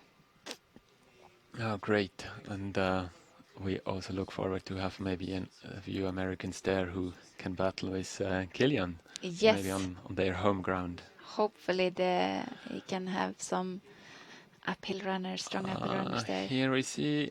Maud is power hiking, and as you said, that's normal for her. She's we she's talked about running. before. But she's switching from power hiking to running, and I think this is one of her big strengths, that she can really do that without getting like heavy legs. Like when I change from running to power hiking, I can feel really heavy in my legs, but Maud seems to do that so effortless, and yeah, that's true. Very and we saw impressive. there was one guy blowing up, so he was just walking a little bit slowly, and yeah, if you push too hard in this first uphill, then the flat will be horrible. and then you lose the time. Yes, but I think Maud has this under control. She is still switching the gears from running to power hiking. Yes.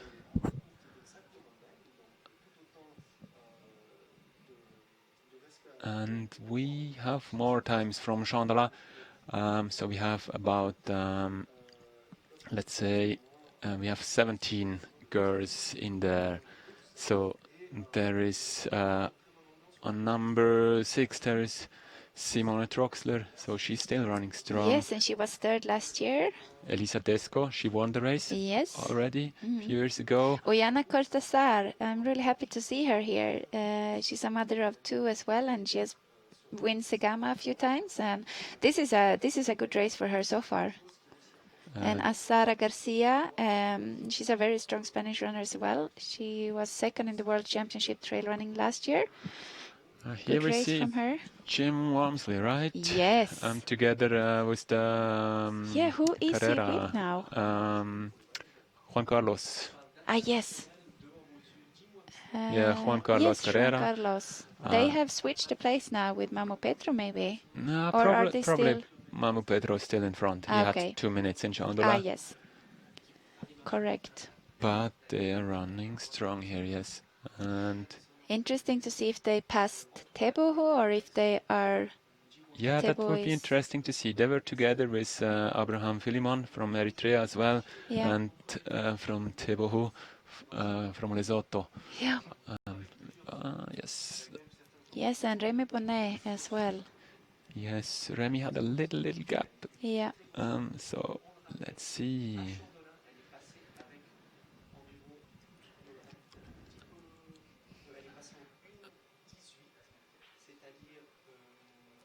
And here we still see Maud pushing the pace here, switching from hiking to running.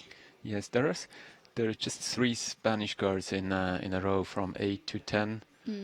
And then there is also 2 British, Charlotte Morgan, also from Ireland, Sarah McCormack, Holly Page on 14. Yeah, it's good to see the diversity of countries here. Yes, and I'm impressed by Holly.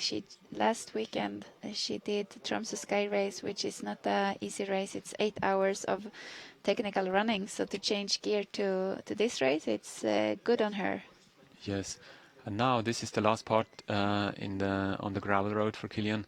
Now it comes to the small track, and it gets a little bit more technical. Yes, before he entered Hotel Weisshorn. Yes, yeah, and Jim, he looks good as well. Yes, I'll say. Jim is clever. I think he felt really calm and In his excited. typical running style.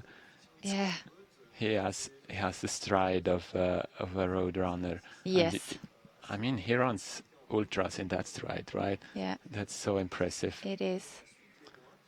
It's interesting. It's fun to see the different running styles. And here we see Maud.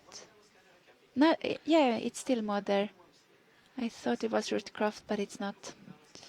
Ruth is a bit behind. And when can we expect Kilian to Hotel Weisshorn? We can expect Kilian there. The record pace is about 2:04. That means. Okay, so still. Sorry, that's the women's record. Yeah. 1:42. Yes. So. Maybe in 4 or 5 minutes. Yes, I would say so. Yeah. Yeah. So if you thought that Maud had blown up just because you saw her power hiking, that's wrong. No. She is charging here. And as we said, she can run fast in the flats as well. Yep. She proved it many times in flat races. Her marathon pace is 2:31. So this is great. Yes. And Maud is actually hoping to get the limits for the Tokyo, for the Olympic Games. I didn't know that. So she will probably run a marathon next spring, and to get the limit. Okay. And what was the marathon time she needs to run in? I'm not sure. I think it was below 2:30. She will do it. We will see. We are all excited and Yeah. curious to see. Yeah, probably we soon will have the footage from Weisshorn, seeing the people waiting for Kilian and all the other runners arriving there. And we said 4 or 5 minutes now for Kilian, and we hope that he's there. Yes, and here we see Juan Carlos. He's running on a really good pace. Yes. So, I'm not sure if Jim is behind him or in front of him. Where is he now?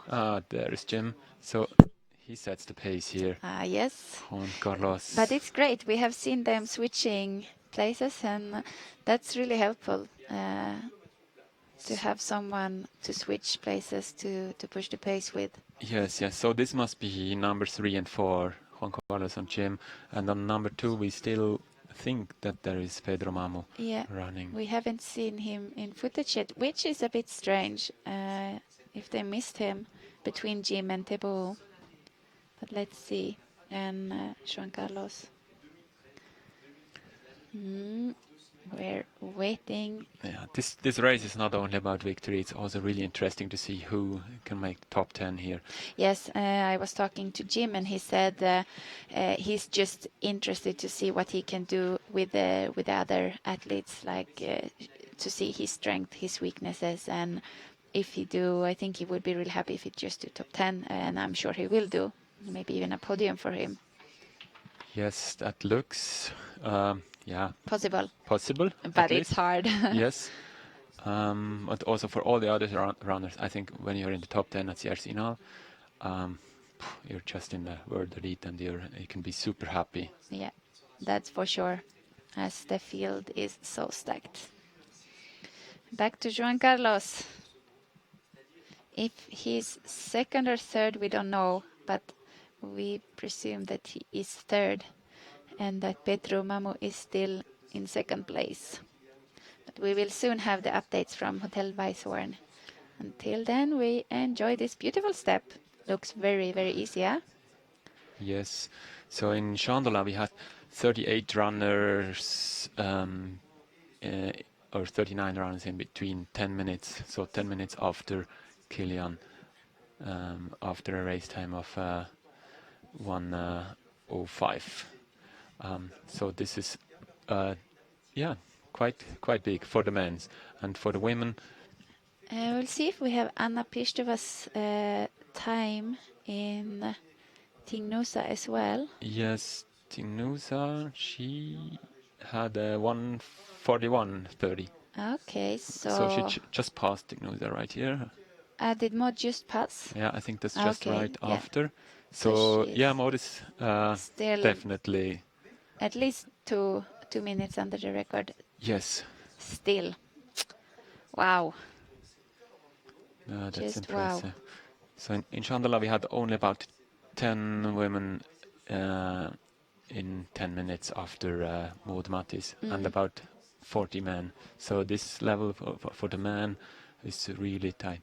Yeah. And here is Judith. She's still running on second position, I think. Yeah, we haven't seen Sylvia or Ruth or Anais, but we'll see. Yeah, let's hope for some longer video sequences. Yes, we hope to see the second group of women now. Yes, so Judith is chased by Sylvia, Anais Sabrier, Ruth Croft, Simona Troxler, Elisa Tesco. So there are some great names out there who chase Judith and who fight for a podium place. Yes. I wonder if Elisa Tesco's husband, Marco De Gasperi, is also running, or if he was just here sharing. I saw both of them. Marco have really good times here as well. Yeah, Lisa's husband Marco, he has, I think he has done about 3 of the 6 best times ever run here. Yeah. And he won the race at least once. I'm not sure how many times. Yeah. One of the legends in the mountain running with Jonathan, I would say. Yes. Incredible and we times. remember also some great fights Marco had with Kilian. Right? Yes. They had some great races. Yeah. And here we see Maud still, and there are also fans out there who film her, who follow her. There's still place on that gravel road. And this is so exciting. In around 45 minutes, we hope to see Kilian by the finish line. Yes. That's not a lot of time. No. If you drive up here by car or by bus from Sierre to Sina, you think, oh, this valley never ends. And then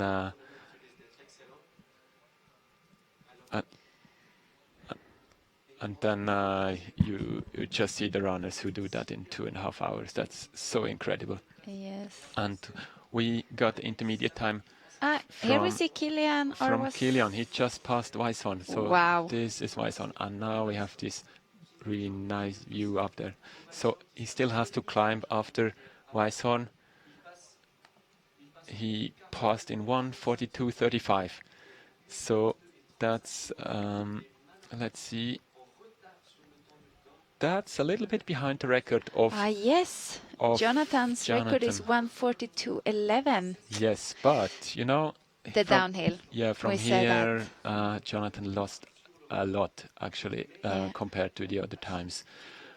So the record pace, I think it's still, yeah, still doable Yes, by of course, minutes. and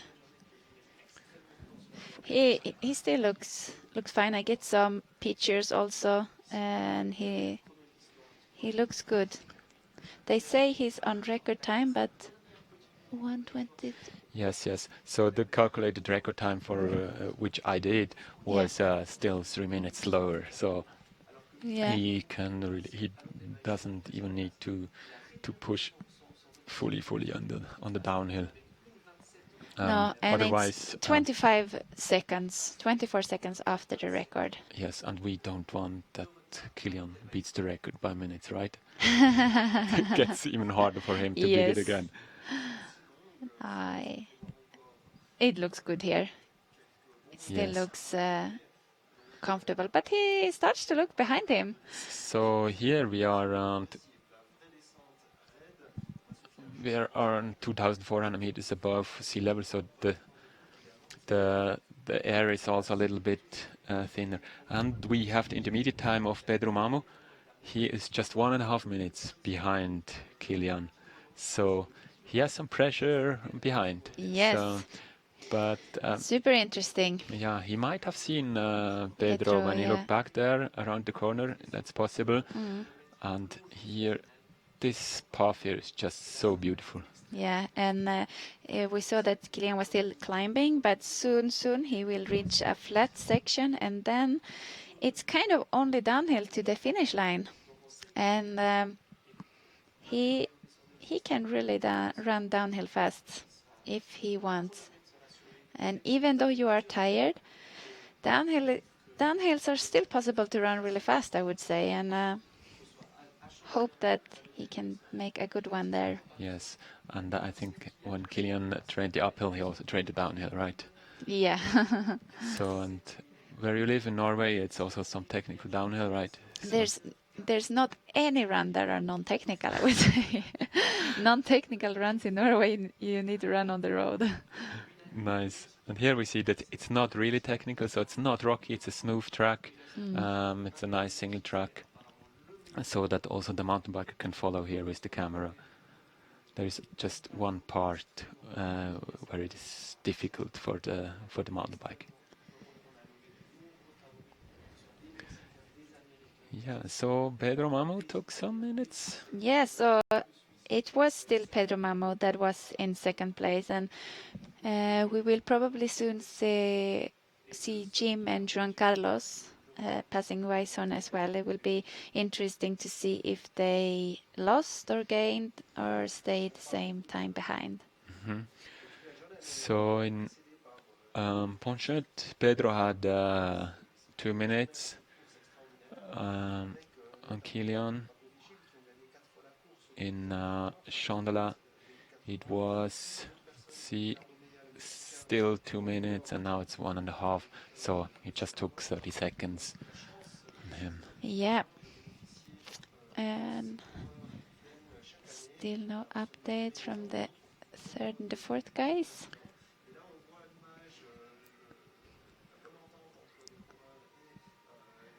Yeah, we see here the valley is just so gorgeous, like all of Switzerland actually. But Yes, this valley you are lucky to live here. Yes, we are. And So Judith can really train on this kind of trails. we don't live in the Alps, but we are really close, so it's not so far.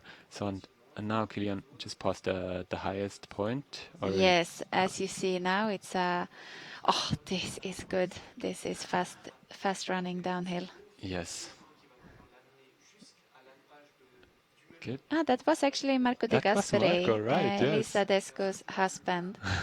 He was out cheering for Kilian. So he could follow him a little bit longer. I don't think he wanted to disturb the. No. I think it's Mr. Gregory Volley behind on a bike. He will do the downhill filming.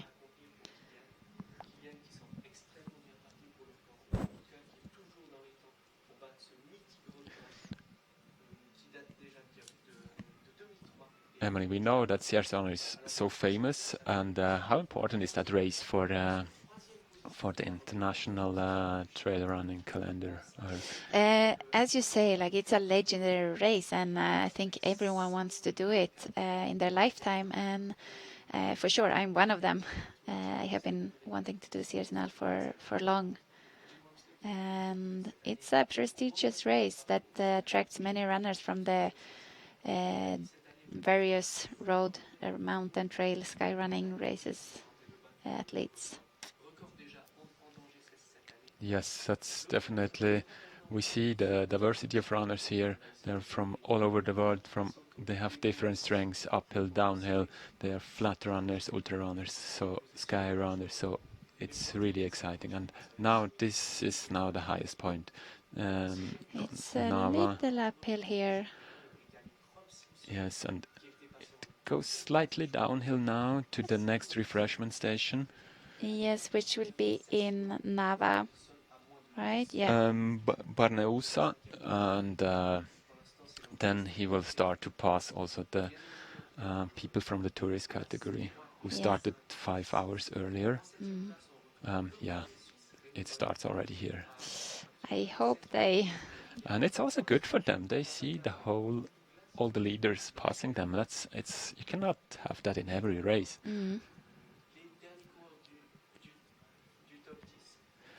And now when we look to Weisshorn, there we have 10 guys coming in, so it got really fast. So we have on 3, there is Juan Carlos Carrera. He's just 5.5 minutes behind Kilian, and 4 minutes behind Pedro Mamu. So I think the first 2 places are set. And then behind Juan Carlos, there's Jim Walmsley on number 4. So he's half a minute behind Juan Carlos.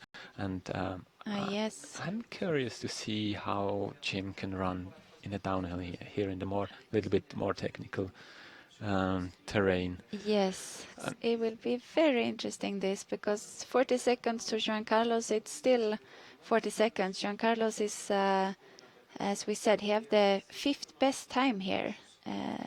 Yes. So it's a tough one to catch. He can run downhill as well. Yes. And on 5th there is still Thibaut Noussi, so the guy from Lesotho, and it's good to see that he is here. Yes, and we have Douglas Andre from UK, 149, he's 8, and Johan Bugge, wow. Don't forget number 6, Robbie Simpson is here. Wow, he has really been climbing the positions here.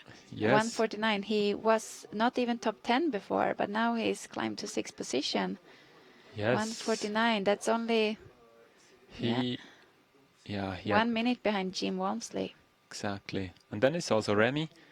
Remy on number 7. That's great for Remy. It's super good. Really good. Really. I'm really happy for him. He said he was a bit tired after Dolomites, but he felt better now, and it looks really good, Remy. And what I really like is number 12, Joey Hardorn, the young Swiss guy. He's running really strong here. What I expected, actually, he is passing people here. So he was at 21st in Ponchet, and now he passes, and he is an ultra good downhiller. So he's an orienteer, his orienteering background. He didn't make it to the World Champs, which start this weekend in Norway, and now he set this race as a goal. And I'm curious to see what he can do at the end here. And Davide Manini, he's on number 11. Yeah. Is it good for him, or do you think he said that he was tired. Like last year, he did top 10. So no, but it's good for him. Like he has done a great summer so far, and if he's a bit tired now, that's very normal, I would say. So I think he's doing a good race. maybe he's not in his best shape, but it's really hard to be that the whole summer. And a little fact, in the top 10 runners, we have 9 nations. Yes. Okay, so that's really cool. There are 2 Eritreans, and beside that, just all runners from all over the world: South America, North America, Europe, Africa. So we have them all. That's really cool. And for you, Johan Buke is still on number 9. Yes, very impressive, Johan.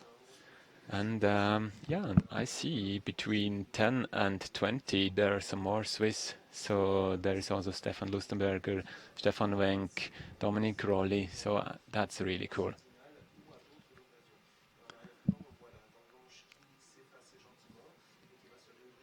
So, and we soon should get Maud at Weisshorn. Not yet, but yeah, in 8 minutes. Let's see.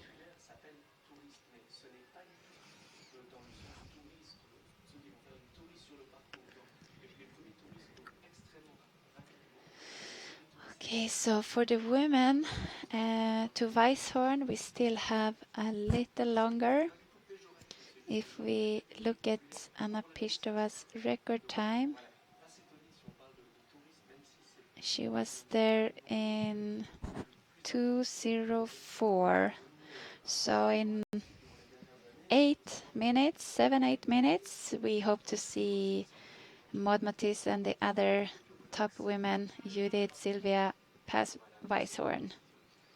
But until then, they have a little bit more climbing from Tingnosa, and then they can start to enjoy the flat and the downhill. Yes, and it's nice to see Kilian, and it's great to have coverage of the whole race here, especially on these really nice parts here. Yeah, it's amazing. Kilian passes the photo point. I will see if the photographer has a chance to take him. He's so fast, and the next update we will have from him is in Nava. we already passed Nava. Sorry, it's in Barnoesa. Yes, that's the next refreshment station, and there we will hopefully have video coverage so that we can check the times. In Barnoesa, Jonathan Wyatt passed in 2 hours 9 minutes 00. This will be very, very interesting to see when Kilian is passing Barnoesa. But cross fingers, he's on the time. But even if he's not, from there it's even steeper downhill, which suits Kilian perfect, as he's very, very good in downhill technical. And it's the most technical part of the race, I would say, the last downhill. I have been running the race from Hotel Weisshorn and down, and it's very runnable. And then last kilometers it gets steep and a bit more technical, which is great for him if he needs to catch some seconds. Yes, if I see those trails, I just want to go out and leave this room here and just want to run. I think too. everybody else who is watching must feel the same. After the race, go for a run. Yes.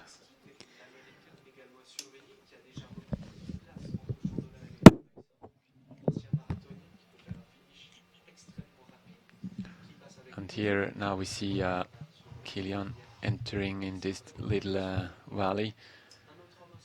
I'm passing more from the tourist category.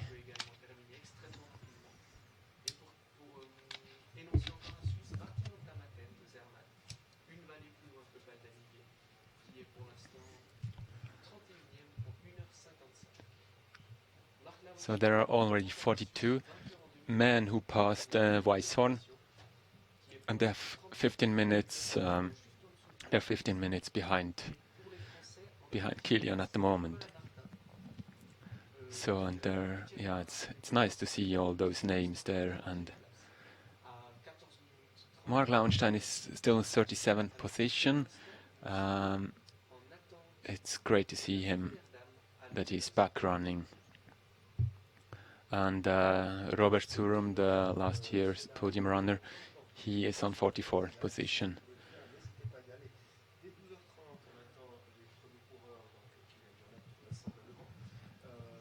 And Killian doesn't seem to be tired. He's just running, and it looks really smooth. And yeah, I'm really curious to see what the time is which he will have in finally in the SierreZinal.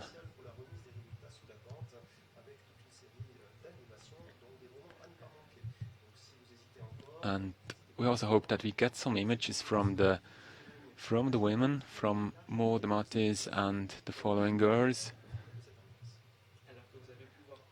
They must be right before Hotel Weisshorn now in this little climb.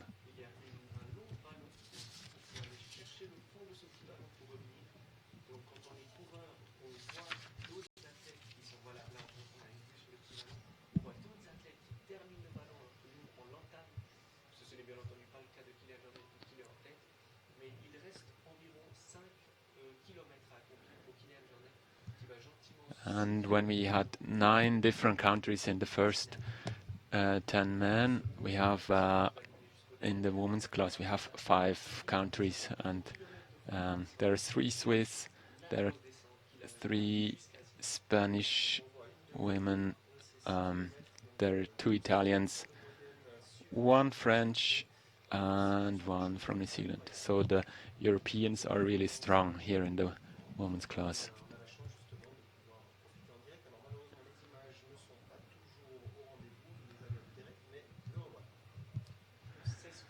And a little bit more about the record from Jonathan Wyatt.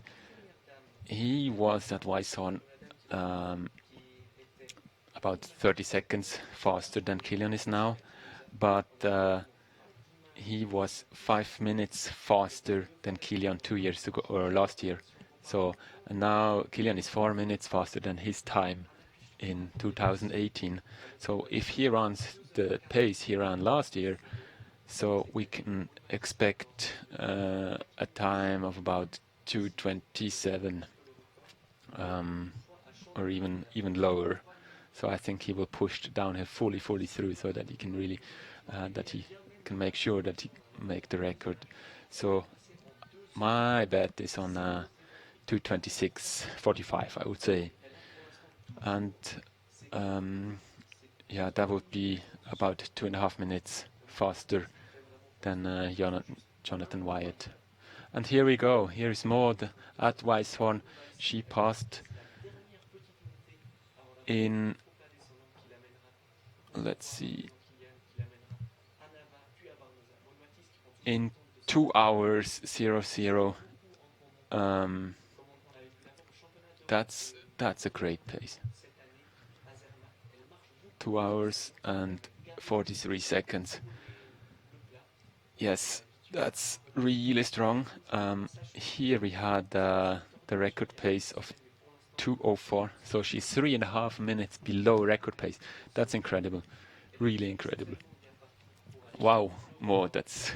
I think there is no doubt that she will make the record. She can even slow down a little bit in the downhill to be comfortable. I hope that she knows that.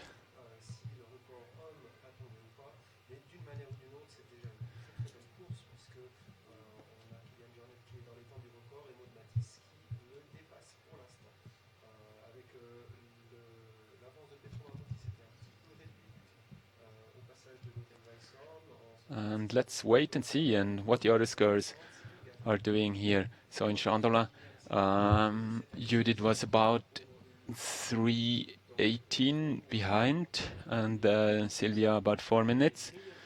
So I expect that we wait a little bit longer here, but not that much. And we will see if the classement changed a little bit between Chandala and Weisshorn.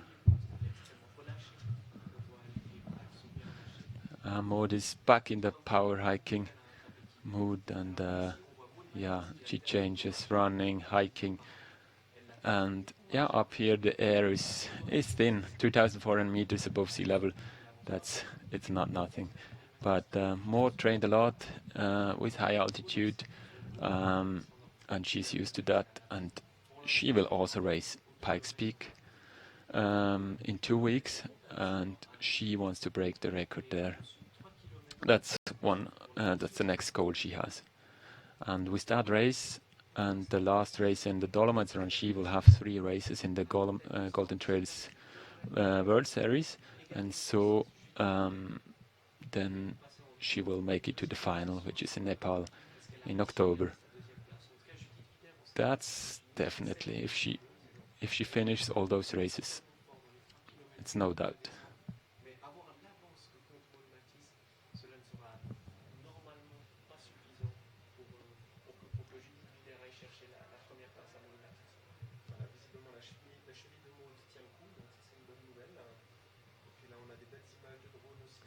So in the women's we had after Judith and Sylvia Ambassador, we had Ruth Croft, and we had Anaïs Sabrier, we had Simona Troxler, we had Elisa Tesco, and we want to see if the classement will mixed a little bit. Here, that was a little image from the little climb below Weisshorn. And here is Kilian flying on these trails. And also for the mountain biker who follows here, those are really nice trails. But it's not easy to follow Kilian here, actually. These are great images we get here from the helicopter.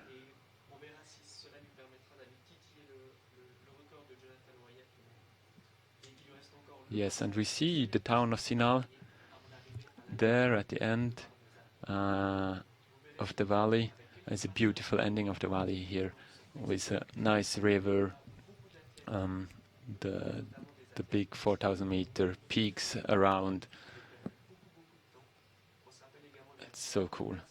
And from Weisshorn to the finish, it's about 50 minutes for the man, a little less. So we expect him to be back in Zinal in about 20-22 minutes. So he needs to descend here for about 700 meters.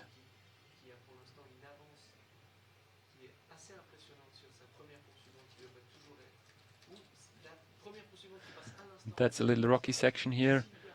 Here the mountain biker will have problems to follow, but maybe he will catch up later again. So we have this probably drone pictures here.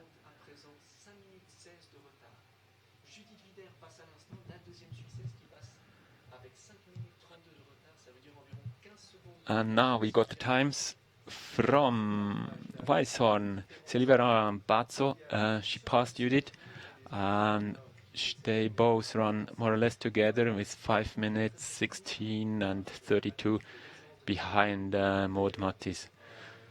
So now really that's a battle for the second place, I would say, and let's wait if we have more runners coming in. So they have 5 minutes on Maud here, and they have still a really good pace when you have 2:06 in at Weisshorn. So that's almost the pace of Lucy Wambui she had on her best year in 2015.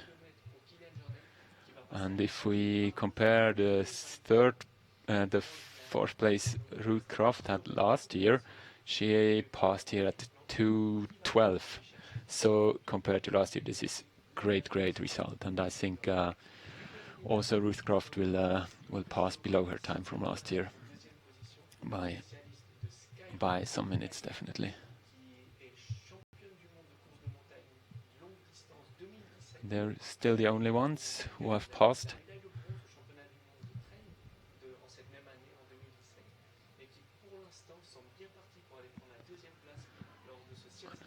And this is Kilian in Barnauza, and he has here 2:08 about. Let's see and compare it with Jonathan Wyatt Yes, that's about a minute below record pace from Jonathan in 2013.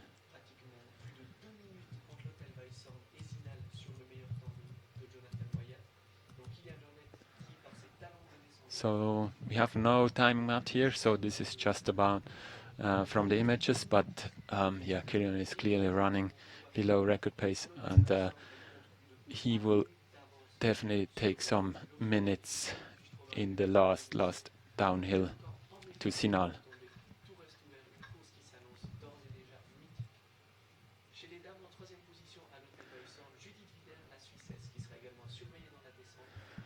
And at Weisshorn we still don't have any more runners, so Sylvia and Judith are running together 5 minutes behind Maud Mattis, and probably they will fight for a second place and will make the podium if nothing big happens.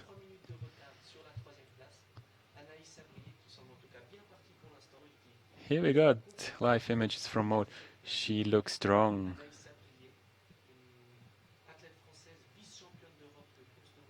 Yes, that's some of the last climbing meters she has to do.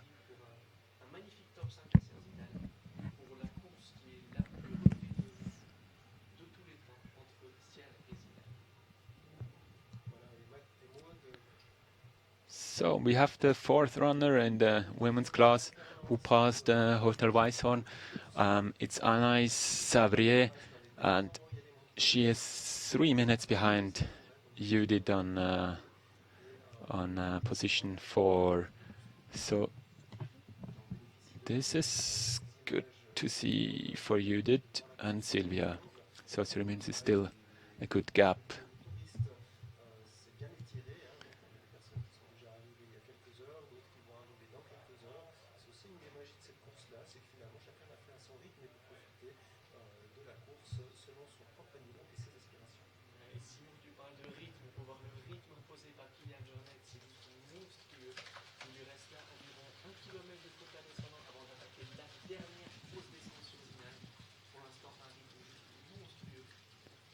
So, and now Killian passed the last river downhill, and now he descends to SierreZinal, and it's a little bit more technical here, but we all know Killian is a great downhiller and he won't fall, and he will be really carefully that he can bring him home this victory and also the record.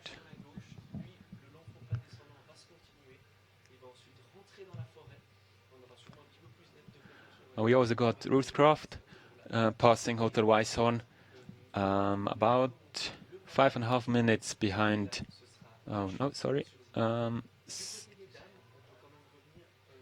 Here we go. About 10 minutes behind Maud Mattis is Ruth Croft, and on 6th, Simone Troxler, 11 minutes behind Maud. So they both. So Ruth is about 1.5 minutes behind position 4 and 4.5 minutes behind the podium. So we'll see what Ruth can do here in the downhill down to SierreZinal. If she can pass Anaïs Savrier. She's definitely a better downhill than Simone Troxler, but also Simone is running really strong here, and surprisingly strong. Again, it's a good day for Simone as well.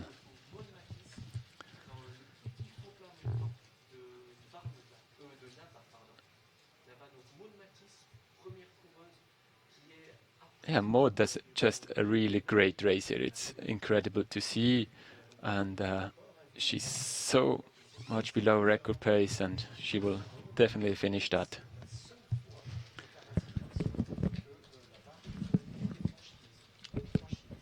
And now Emily is back in the studio, and we are back back in the game, and I love to talk to Emily. Yes, I've been following the updates, seeing that Maud is absolutely crushing the race, and now they changed place, Sylvia and Judith, but they are kind of together. 15 seconds, it's not a lot, but Sylvia, yes, super impressive race of her so far. 6 minutes behind Maud. And we have the French girl Sabri Anas and Ruth Croft. Interesting to see if Ruth will change gear here. Yeah, that's I said before. That's now it's the terrain of Route even more than the flatter areas. I think it's there's a chance to go on the fourth position, but yeah, you never know, and we don't know Anaïs Sabrier from France how she is running the downhill. Yes, and did you have the time of Kilian in Barnoesa? Yes, so about I took it, so he's still running about 1 minute, so he already 1 minute below record pace, yeah. That is great. Both Kilian and Maud is looking to break the record, and as you said before, Maud is also looking to break Pikes Peak record, and I think she can do that. She's used to training in altitude, and it's a good race for her, very non-technical. You need to be strong uphill and strong downhill, and it's very easy downhill, and it's Megan Kimmel who have the record for the women's side, and Megan is very strong, but I think that if Maud really motivated, she can do it. Yeah, Maud already beaten a record time of Megan Kimmel a few weeks ago at Dolomites. Yes. So she was faster there, but Judith was even a few minutes faster. So, but Maud knows that she could break the record of Megan Kimmel in Absolutely. Pikes Peak. Have you run that race before? I have, and 7 years ago I ran Pikes Peak. Long time ago. Yes, it's a very hard race. I enjoyed it a lot at that time. It's also a very historical race, one of the oldest in US, and it's a race to run, I would say. Yes. We saw just before Maud on a little technical descent, and Maud is also she's not a bad downhiller. She's just doesn't belong to the really best ones, but she won't lose any time here, or just a little time. Yeah. So there's the record is safe, and also her In their pockets. Yes, I would say. I think so too. Yes, hopefully Kilian will be in the finish line in 12 minutes-ish. Yes. So that's about it. exciting to... So I said before, I bet on 2:26:45. Thanks, Emily. We bet on the record, and I said she will probably run he will run 1:26:45. That's my bet. What's yours? Wow. You think 2:26? Yes. So higher. That's 3 minutes. Well, gosh, I feel like I'm a bit out of time here. I was checking on our little baby girl Mai, so I didn't see 15 minutes here. I haven't seen, but yeah, that sounds like doable. That would be amazing. 3 minutes of Jonathan's time. It's crazy. So I just say 2:27. So I said 2:26:45. So it's 2.5 minutes. Okay. So yeah, I say 2:27:10. That's great. That would be 2 minutes. Yeah. On the record. And that means that he would be here in less than 10 minutes. Yes, and for Maud, she was about 3.5 minutes or almost 4 minutes below record pace at Weisshorn. Wow. And I don't think that she will lose time. No, here. And maybe even if she loses a little time in the last steep downhill, which I think that she can do. But as you say, it's not a big problem if she even loses 1 minute there. She will still be far under the record. So that would mean about the time of 2:52 or so. Yeah. That would be poor. Yes. Wow, wow, wow. She looks still so smooth. There is actually prize money for the record. It's 5,000 Swiss francs. Okay. So, yeah, you can go on holidays. Yes. We should plan a holiday. And I know that there are also prize money for the different, aid stations, maybe? Or Not that I'm no? aware of, but there is prize money from the organizer for all who beat certain times. Ah, So yes. it's not only about the ranking; it's time, also yeah. about times. So it doesn't matter if there is a really strong field or a weaker field. You just have to run strong if you want to earn a little bit of money. Yeah. And soon Kilian will approach the last few kilometers, which will be the steepest of the race, steepest downhill of the race. So that will be interesting to follow. And I don't know if the camera guy on the mountain bike have left Kilian to see the others, or if he's still chasing him. I think he will probably try to chase him at least. Maybe he lost him in this little more technical terrain. But we will soon have some more images from the downhill runners who follow him in the really steep descent. Yes. But these images here from the drone, they are so nice.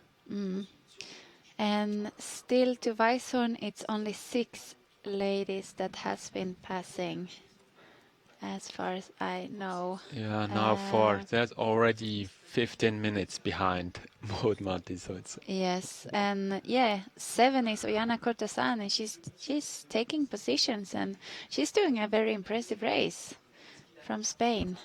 Really, really good. And Elisa Desco is 8 in Chandolin, and I think Elisa is really good on the last part. She has some fast legs towards the end often, so I think she can take some positions there. She did that last year as well. And Ruth Croft will be interesting to see if she can climb up from 5th position. Yes, that's would be nice to see. And if we look at the intermediate times between Chandolin and Weisshorn, there we see that Maud was really crashing. She was also there in a time of 42 minutes. She took 2 minutes on Judith and 1.5 minutes on Sylvia, and even more on all the other runners.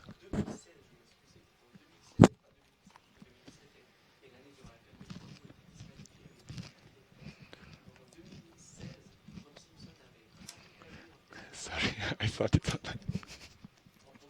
Yes, so still 7 ladies has only passed Weisshorn, and Kilian is coming closer and closer to the finish line. 6-7 minutes to go, we hope. And it looks doable. We see here SierreZinal in the picture, the village of SierreZinal. And we see the beautiful mountains in behind. Is it SierreZinal Rotorn we see there? Yes. Weisshorn. Yes, it is. Beautiful, beautiful. So here we are now in the forest, which goes down to SierreZinal, and it's still not technical. It will never be really technical, but you just need those legs rolling. Yes, and I think from here it might be like 1.5 kilometers to go or something like that. Yes, we expect Kilian pretty soon, in about 3-4 minutes. For all those guys out there who love to run and know those downhills, you know that those downhills will definitely give you sore muscles for tomorrow. In a race, you just let it go, and you will feel it. Emily, what do you think? Will Kilian feel the race tomorrow, or is it just a... I don't think he will too much, actually. He said that SierreZinal is not a race where he gets too much pain in the legs, as it's not so much downhill. Yes. And I can agree with him. When you do more uphill than downhill, the legs are, of course, they are tired, but they're not like smashed like they can be if you do 7,000 meters of uphill and downhill. So do you do that sometimes? Yes, but I think he will be fine. Yes, that's. I think Kilian And does that really well. And was that Petru Mammu? no, I think that's No? a little bit further behind the Okay. race. Yes. Oh, yeah. This is. It's Johan Bugge, so it Yes, should be like and 7. And this Remy is- Bonnet. Is it Remy? Yes, it Davide, is. I think. Yeah, maybe it was Davide. And We need to. yeah, I think Remy is a little bit in front really- there. And I saw also Joey Hardorn just running before there. So we're here at about position 10. And I Kilian in think- picture again, right? Or no? No, this is Stefan Wenk, the Scott Okay. runner in front. So yeah, this is about position. And here Stefan Lustenberg, Thibaut, I think.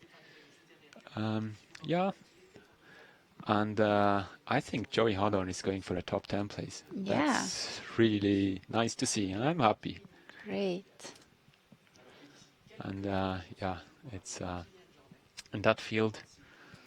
Yeah, good and to now see. we have the top 10 women in Weisshorn as well. So we said that Ruth Croft 5, Simone Troxler 6, Oyana Cortazar 7, Gisela Carrior 8, Elisa Desco 9, Sara Garcia. But Sara Garcia is 16 minutes behind Maud Matthews. And Holly Page, she had a good intermediate time. She's on number 11 now, Great. just she is, before Sarah McCormack. Wow. She can do a top 10 here, which is great. Yeah, that's Kilian is approaching the finish line. Here wow, we go, wow, the wow. last 300 meters. This Oh, is look at the something time. special. This is history made today. He is Yes. smashing the record. Oh, wow. It's just Wow. 150 meters, and you said 226 Incredible. was too low, too high. Yes. Oh my Look goodness. at that time. Oh, Wow. This is big, guys. This is something really special. Wow. He broke it with 4 minutes. Wow. Wow, wow, wow. It's just incredible. I have no words. This is crazy. Respire quelques secondes. Wow, what an athlete. This is incredible. Kilian, he took the Jérôme, on record. laisse 4 respirer minutes. Kylian Jornet, quelques secondes. Yes, this is if you don't know Jonathan and what he has been doing in this sport, then it's hard to know how big this is. But this is history made right now. Yeah, Wow. this time is incredible, and that's what we said. Although he was behind record pace on Weisshorn, Yes. he just smashed It it. took 4 minutes. And Yeah, what do we almost, think about Petru? Will he? Oh, Wow! wow! Oh my goodness! Yes. This is something special Kylian. that's happening today. Petru Mammu also broke the Kylian. record with three C'est and a half, almost 4 C'est ta minutes. 7e victoire Oh, sur yes. SierreZinal. Crazy. Quelle émotion, quelle course. Wow. Yeah, Kilian Comment tu said t'es that senti? Pedro is in Ah, a c'est good. sûr que Yes. c'est la So, 7e, that c'est was spécial. good. C'est vrai que Maybe cette année, j'ai Kylian fait une felt a préparation bit- différente pour arriver bien ici et ça payait quoi. Je suis super content. C'est une course que j'adore. So Kilian is Et super aujourd'hui, les happy. jambes elles étaient là, le public il était là, la météo, donc c'était parfait. Said Tu nous disais it was vendredi, hein, cette course elle est spéciale pour toi, il fallait avoir les jambes. Comment t'expliques, t'as eu les jambes aujourd'hui? Oui, j'ai eu les jambes, elles étaient légères depuis le départ, j'ai vu que ça allait. Et bon, j'ai poussé et puis à la fin, Petro il était fort et j'avais dit qu'il revenait. Et c'était un peu la fatigue, mais bon, j'ai tenu jusqu'à la fin. Un grand bravo Kylian, on va te laisser récupérer et savourer cette magnifique victoire, bravo. Bravo. Wow, so Kilian felt good. He pushed from the beginning, and Pedro was strong, and he pushed from behind. So Yeah. he had to go hard. Yes, and what a race. What a fabulous race. And now it will be interesting to see what the other guys can do. Juan Carlos, Jim, Debo, Remy. Yeah, he writes another chapter in history. Yes. His life, definitely. For sure, and Petro too. He did an amazing race. Huh? Yeah. So they both ran below record pace by far. That's Yes. So record pace is not even now. That's 1 minute to record, right? yeah, still 1 minute Yeah. to go until Jonathan would have arrived. Yeah. So the race is not over yet, but amazing to watch so far, and it will be interesting to see Maud Matisse.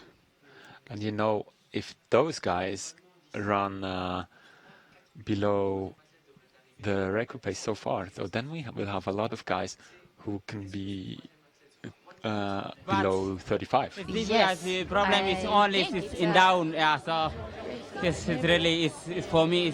It's down is not good because I am not like so. That is problem.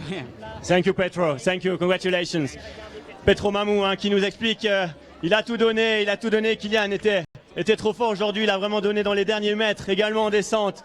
Il a donné le maximum. Et finalement, il termine donc à la seconde place de ce SierreZinal, à quelques secondes seulement de Kylian Jornet. Mais il est très content de cette deuxième place. Bien, bravo à Petro Mamou. And Pedro said that he is weak in the downhill, but I think he didn't lose a lot in the downhill, to be honest. No, he cannot, because he catch some time towards the end, Petro. Yeah, definitely. So here we approach the last aid station, and I think this is Maud Matisse here. And if she runs on record pace, she needs to be here in 4 minutes. So she is 4 minutes under record pace in Yes. Barnuesa, and Still. from Barnuesa it's just downhill. So she can even run below 250. Wow. Yeah, maybe she do. She Wow, will make wow, history. wow. Yes, big wow for all of them. Here we see some finishers also, which have been doing 6 hours. We had 5 minutes. We waited on Weisshorn for place 3, 4, 5. So we still have to wait 2 minutes at least Yes. to And welcome. Maybe. who do you think? Jim? I actually Juan think Carlos? it will be Juan Carlos, but I don't know how Jim is doing in the downhill. So we will see. I mean, his fast legs will help him here in the smooth downhill as well, a lot.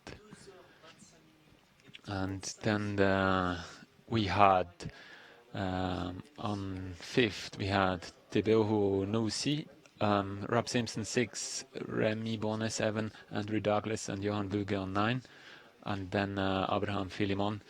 So those were the next places at Weisshorn, and now we will see what they are able to do in the steep downhill.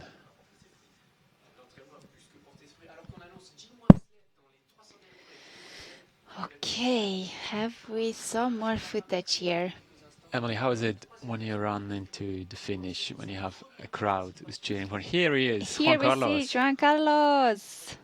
Great. Oh, and the Jim. Mexican runners. Jim. Is, Oh, no, Here we go. is it Jim who's taking the 3rd place? Yes. Wow.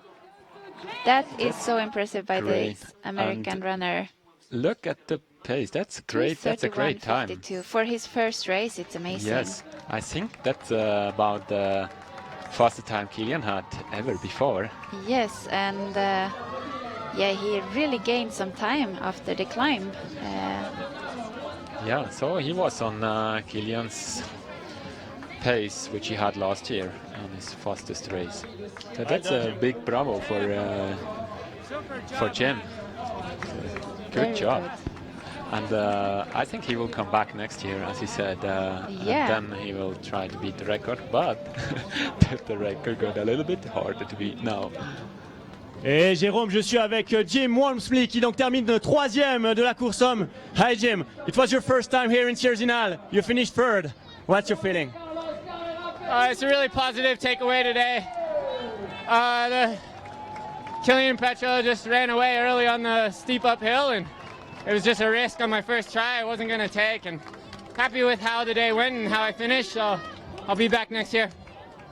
You'll be back next year for the win. Yeah, hopefully, every time. Thank you Jim, congratulations. Un Jim Wormsley qui nous a dit donc Kylian Jornet. Jim wants to come back next year, which is great news. Yes, and as he said, he always, when he starts, he wants to finish first. So Yeah. that's the attitude of a top runner. And For sure. Here we go, Robbie Simpson. Wow, he has been doing a super race, starting a bit behind and still taking 4th place. Oh, number 6. No, number. Yes. Juan Carlos. I think we missed him at the finish line, no? Yeah, we missed Juan Carlos, so he's taking number 5. Robbie Yes, sorry, Simpson, number 5, yes. And he finished a lot of times on the podium here already. He's a very solid runner. So he has so much experience around here. Very good time, Robbie. Super. So impressive to see these guys finishing the race, and soon we're also waiting for Moda. Less than 15 minutes, Yeah, maybe. about Maud will 15 be there. minutes, yeah. And Maud will be here. I hope we get some footage from the downhill and also maybe from the other ladies. Yes, hopefully now they switch focus to the ladies. We want to see the other top 5, top 10 runners.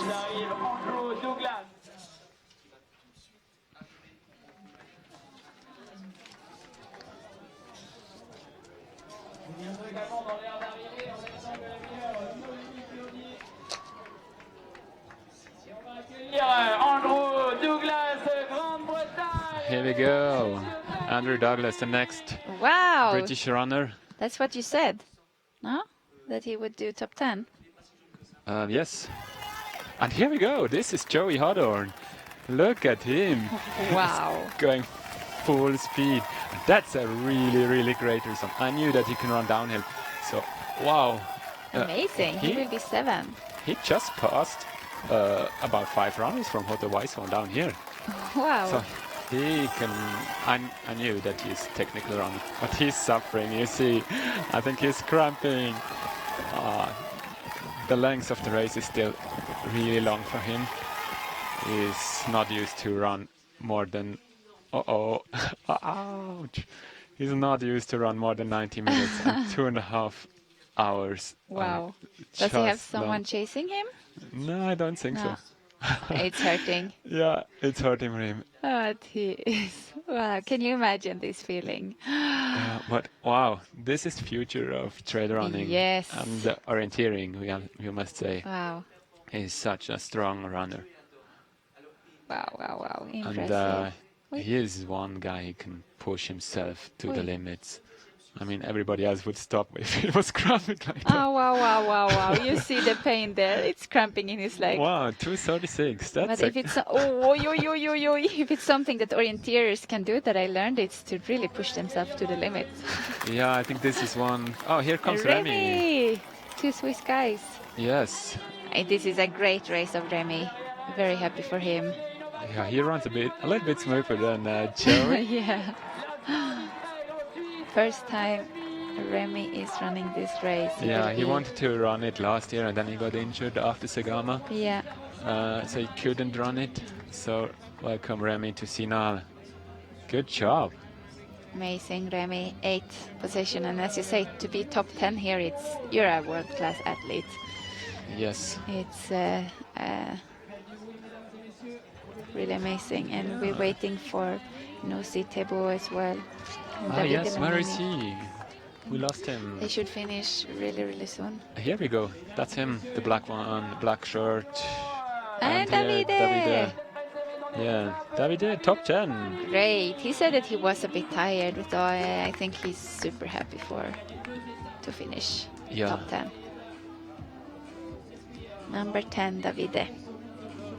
Yeah, so we didn't see Tebo finish, but he finished just after Remy. Yeah, between Remy and Davide. Yeah. Well, and Sage, he has been doing a great race. Job. And there's Stefan Luschenberger and Stefan Wenk, 2 more Swiss coming. Yeah, but great this is job. the best race that Sage have done here. 11. That's really good. Good race. I know from Stefan at least, who just finishes here behind Sage. He wanted to run below 240, and that's what he does. Yes. So it's a great job. this is also the future here. So good. Congrats, Sage. Oh, young. Second American. Happy And for those. Lustenberger. Stefan Wenck here on 13. He had a few top 10 places here, and but still strong and especially a good time. Yeah, and Thibaut, 2:38.14. Yes. Good for him. Oh, look at Remy. What is Remy doing? He's carrying the boy. Ah, Great. you go, Thibaut. Yeah, Thibaut had a great season doing some good races in the Golden Trails. He's a top 10 contender in the series. Yeah.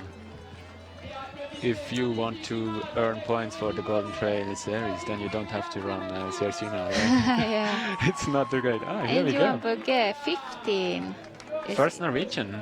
This is really good for being. It's a really long race for him. He's doing mostly shorter and only uphill. That's great to see. So, is he the first Scandinavian? Yes, I would first say. Scandinavian. So there is Spain, Eritrea, USA, Mexico, 3 times Great Britain, 2 times Switzerland, Lesotho, Italy, USA again, 2 times Switzerland, France and Norway so far, and here Italy again. Is it Poppy? No. No. Ah, it's Poppy. Yes, yeah. it's Poppy. And we see Ah, Max King. He so recovered he made a some. lot of places. Yes, that's his strong part, the end of the race. Really happy to see him back running after some injuries this spring. He's a very, very strong runner. Yes. This is great to see, and hopefully soon we get some more footage from the race out there, and probably Maud will finish in less than 10 minutes. Yes. I think we should get some pictures from the when she enters the last down. Henry Ansu from Finland. He is doing a great race here, actually. Is this Robert Suron? 86.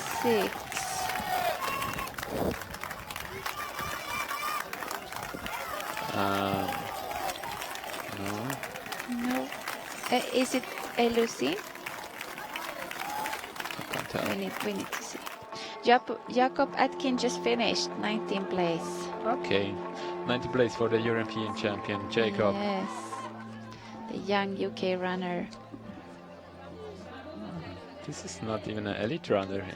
No, Bonin Arnaud. He's doing a great race. So, and we are still on 2:41, so that's still really great Yes. races. And soon we have Henry Ansu, the second Scandinavian to finish. He's from Finland. He has been doing this race before, but this is this is Henry. Oh, he he's looks also like suffering. cramping. It's not an easy race when you run so it was fast. so and wrong, long. Robert. So, wow, he also here did a really good job towards the end, I must say. Yeah. He got the 4th best time from Weisshorn to Zinal, and he was 40 seconds slower than Kilian in the last part. That's nice to see. Again, and here we go, 24 also Dominic Grolli, another Luca strong Swiss Cagnati guy. from Italy, number 25. Wow, look at those times. When you look back at the race, I mean, Kilian just pushed from the beginning. He took 2 minutes on the first uphill, and then Pedro Mamu came a little bit closer, but could never. But Pedro, when Kilian was looking back, was it after Weisshorn? He had 1.5 minutes, so Yes. Pedro, he took 30 seconds on the last part, which is really good for being him. As you say, he's not good in downhill. Yes. That's true. And then, Jim Walmsley, Juan Carlos, and here is Mark Launstein, former winner. Yay!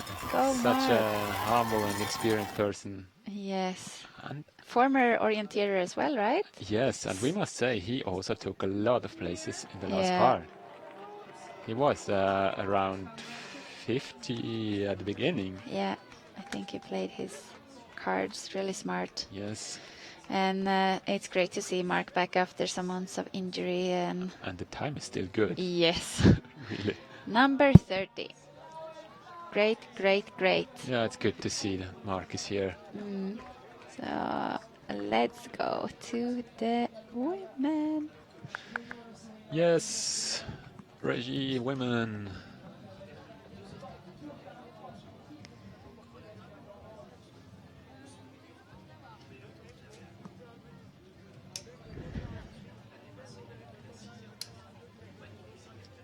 Now they can see a little bit on this. Hey Arnold, you have women. Huh? So let's see what Remy says there. So we can't understand that. But I am sure he had a good race. Let's see what Mark says.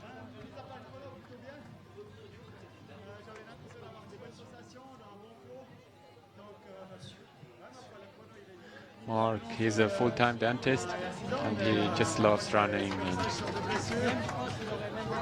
I says that he was injured during spring and now he's back running, and that's what we wanted to see. And I think he is also going to Pikes Peak in 2 weeks. Yeah. So it's going to be interesting. And here, I think in about 5 minutes we will see Maud Mattis, and this is Riccardo, I think, from Italy. Okay. Good job. Yes, as you say, in maybe less than 5 minutes we will hopefully see Maud approaching the finish line.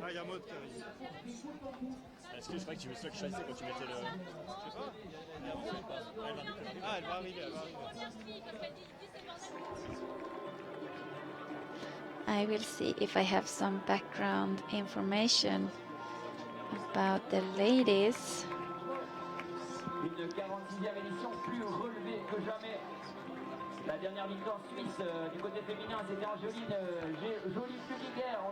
Let's see, so a little recap from the race for the women. We still have probably, here is Stian Arvik from Norway, not a Scandinavian. So we have Maud Mattis in the lead with a big lead. It's more than 4 minutes below record pace at the moment. And behind her there is Sylvia Ambassador from Italy and Judith Wieder from Switzerland, followed by Anais Sabri and Ruth Croft, Simona Troxler. So that was the standing at Hotel Weisshorn, and we want to see how it looks at the end.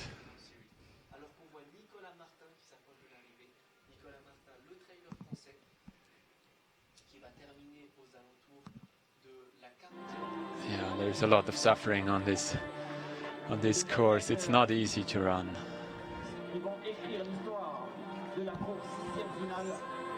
I'm trying to get some background information if someone from the Solomon team seen the ladies out there just before the finish line, but Yes. haven't got any information yet. Emily, those runners here are all suffering.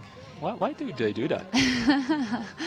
It's part of the, it's so interesting to try to give your best, and suffering is a part of that. And I think it's interesting to see, as I've seen many orienteers or cross-country skiers, they can really suffer.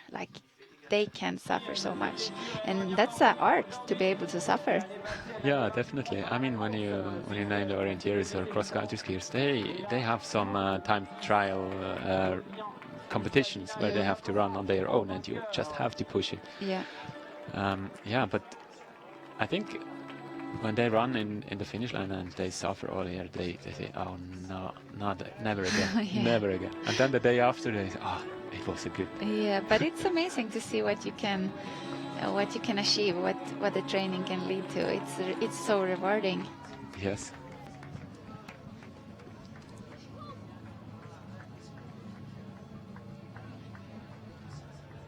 So we have, I think it must be in a minute or two, there must be Maud Mattis coming. If she runs. Yeah, here she goes. Wow, Maud Mattis Well, making history. also, the records are just broken by far. Yes. Wow. So impressive. It's no surprise for me. She is just in a big shape and she just wanted to break the record here. Yeah. And yeah, that's Maud's I'm running speechless. style. It's the first time she runs here, right? No, she has been running a few times, but when she started running, she even ran once in the tourist category, she told me, yeah. And then a few years ago, she ran the last time, but she improved a lot during the last years, and she came late to running, so she still doesn't have that many years of running. She's very talented. Yeah, she's now 32 years old. Look at her, yes. Good to see. Wow. Oh, this is so impressive, guys.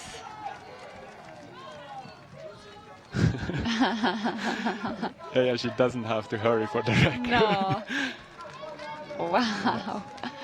So her time is 2:49:20. She broke the record with 5 minutes. Yes. Oh my Didn't you say it goodness. was a hard record to beat? Yes.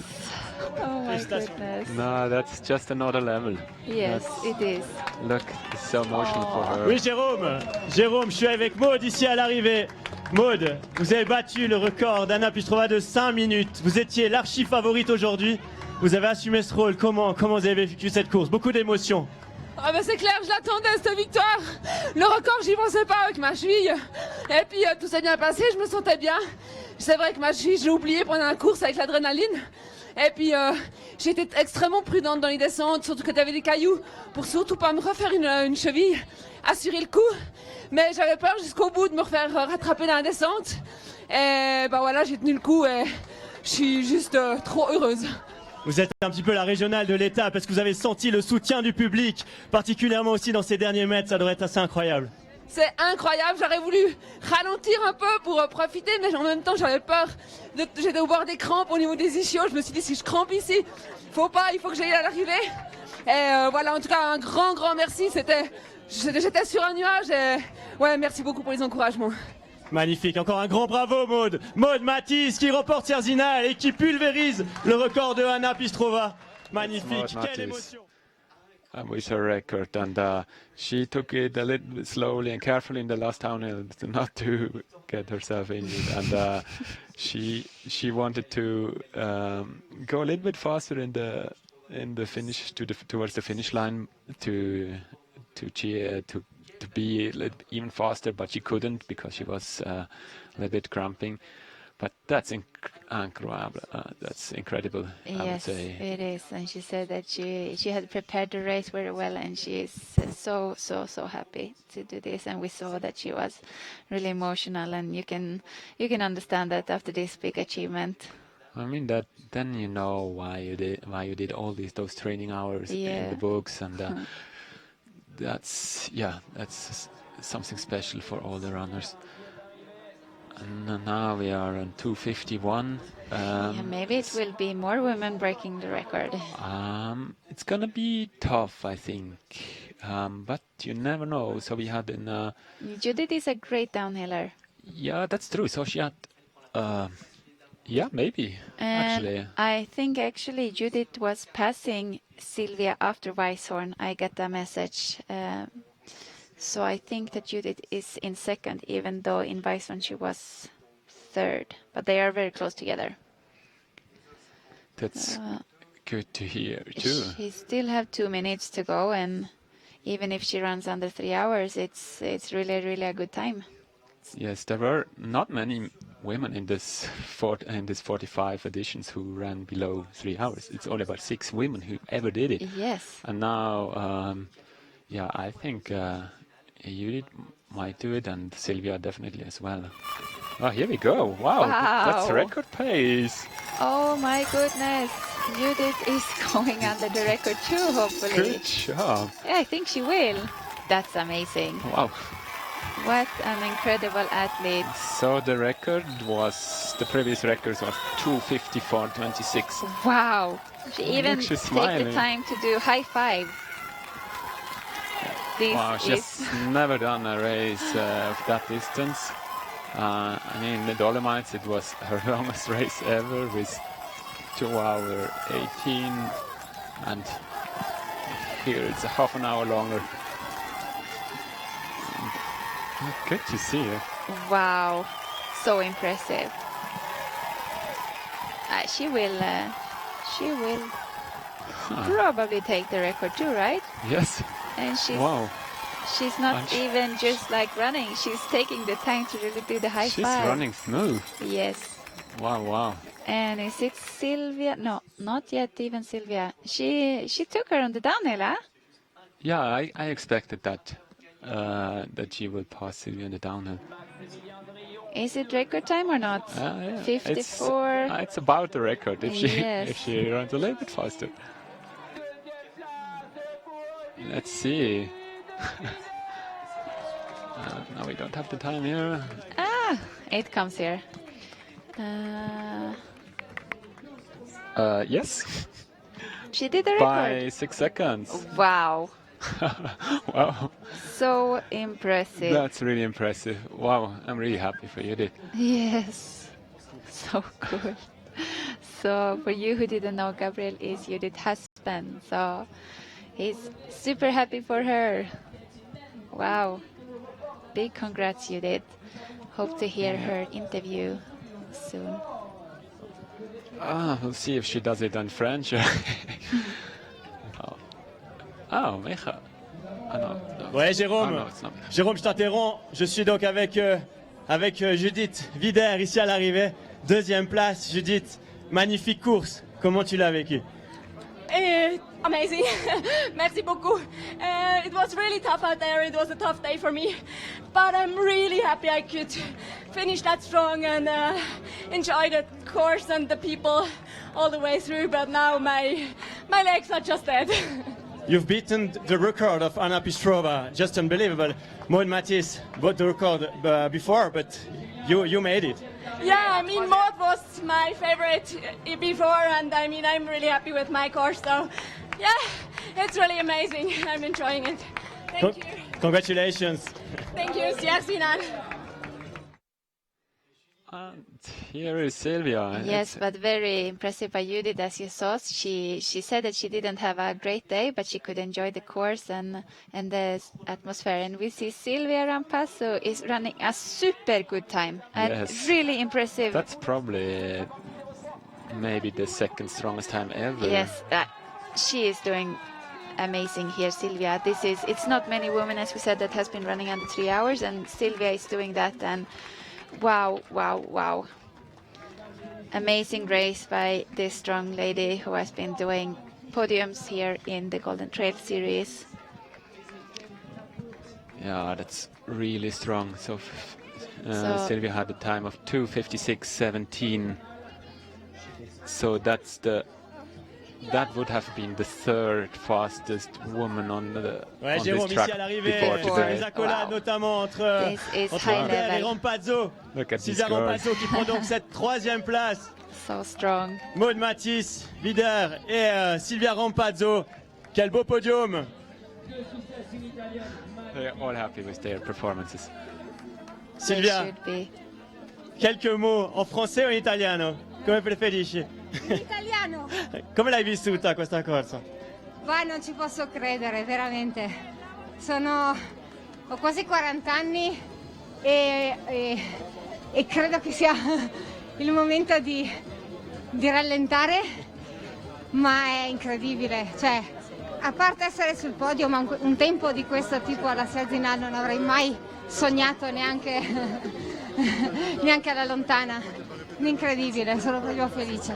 Se continuisci così finirai prima l'anno prossimo? No, l'anno prossimo faccio il tifo. Voilà, Sylvia Ambassador qui nous dit, malgré l'âge, 40 ans, eh bien, elle continue de bien courir, elle a même l'impression d'aller de plus en plus vite. Et puis l'année prochaine, elle a dit en rigolant, je serai plutôt supportrice l'année prochaine que sur la course. Mais évidemment, on sait qu'on pourra compter sur elle l'année prochaine ici à SierreZinal. So it's good to hear. Next year, Sylvia will be 40 years old, and she will definitely come back here and race again. Wow, that's so ensuring for me to hear that you can run that well to be 40. So I still have some years to get back in shape. Also for more than Judith, they are 32 and 31, so there's some years to go. Yes. Very impressive, these three ladies, their race. I think it will be quite some time now until the other ladies arrive. Yes, and we see some more suffering here. The American runner. A young runner, his name is, don't remember now, Jackson maybe? Yes. Yeah, Brill Jackson. Jackson Brill. He did a good race. Yeah, so we're still below 3 hours here, and all runners who run below 3 hours and all runners who finish the race do a really great job.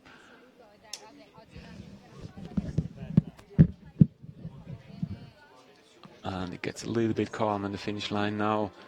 The best men have passed, so we are on position 79 here, and they're so we are already 33 minutes after Kilian passed the finish line here, and they're still great runners coming in. And no, it's in the tourist class. Tourist class, yes. Don't recognize them.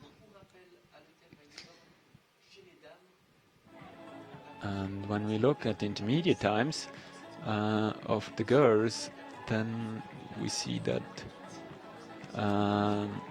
Maud did every intermediate time. She had the best time except for the last one from Weishorn to SierreZinal. There Judith was half a minute stronger than her. Wow.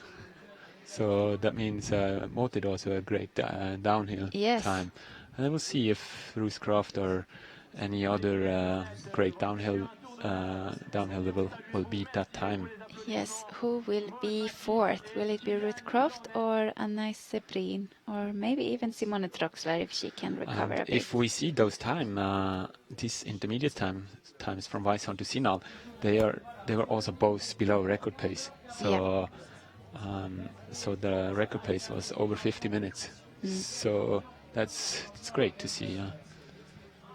Here we see Kilian and Maud, the new record holders. That's an expensive race for the organizer.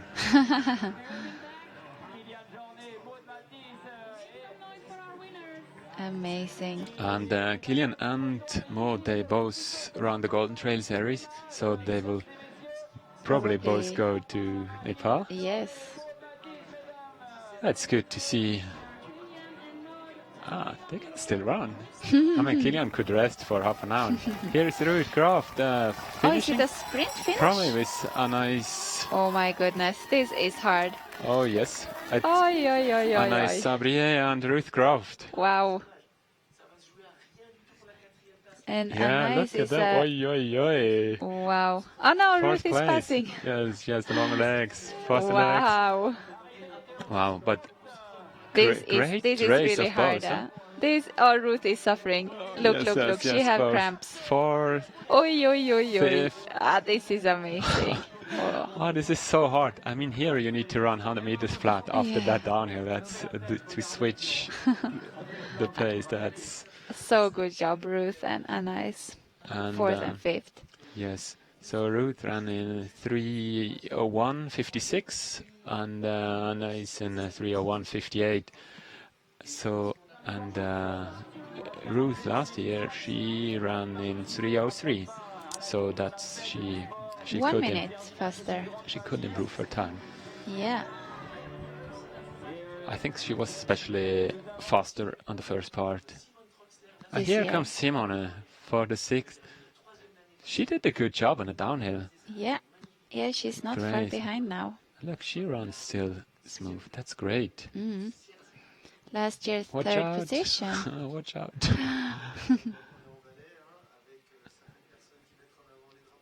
Yeah, she confirmed with that race that she belongs to the best mountain runners in the world. Yeah, that's And for that's sure. great to see. Another Swiss. So there's 3 Swiss girls in the top 6, and that's good for the home crowd. Yes. Yeah, Great. 1 Italian, 1 New Zealand, and 1 French. It's also good to see that so Maud is from the French part, Judith is from the German part, and Simone is originally from the German part and lives now in the French part. And so it's good to see that the whole Switzerland is going well here. Go Switzerland. Yeah. And a few minutes, hopefully, the Oyana and Gisela and Elisabescu. When I see those people here cramping, then I always remember a story which my dad told. He was running this race probably 30 or 35 years ago, and he said that he was cramping in a downhill, and I think it's just usual with that race Topography that it's that you're cramping because you have to climb 2,000 meters, and then you have to run down 500 meters, and if you're not super trained, then that happens. Yeah. This is amazing. And it also shows me that if you want to belong the best, you really need to train in that terrain and need to focus on a race, and because that races are all different, and that's what Kilian and Maud proved. They just focused on that race, and that went well, and it's so good to see. The records went down. So nice to see. And we're waiting for the 7, 8, 9, 10 top women. In a few minutes they will arrive as well.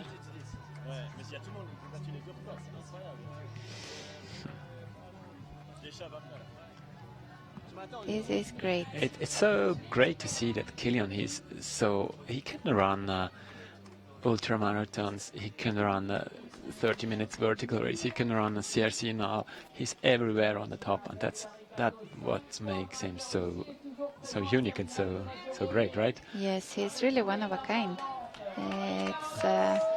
I don't think it's anyone else who can do what he's doing, and in the alpinism world as well. Like, he's so talented in so many areas in the mountain world. It's very, very impressive.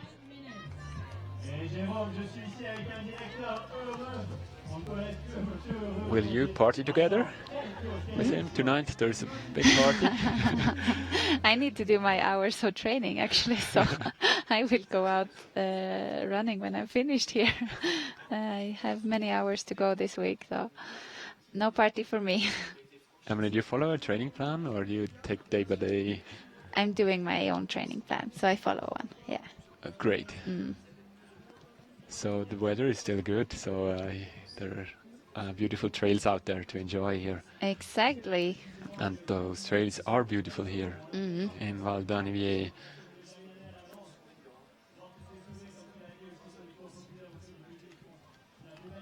Yeah, there are some fans out there in the finish line, and Kilian always taking the time for selfies and for autograms and so on.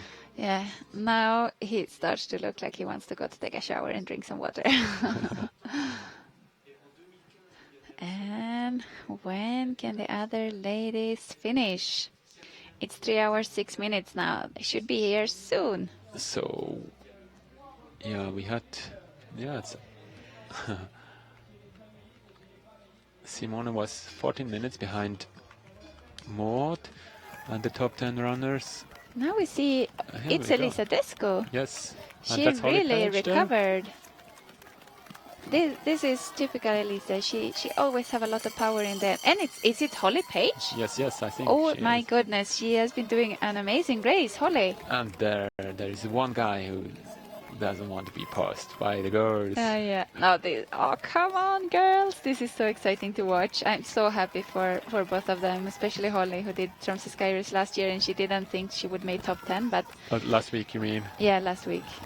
Yes. But she is certainly making top 10 here. Yes, so that's number 7 and 8, I assume. Ta-da! It's a very good time from Holly Page. I think last year she is beating her time from last year, and she also suffered an injury this spring, so I'm happy to see her back in a really good shape. And Elisa, wow, she's always strong, have been so strong for many years.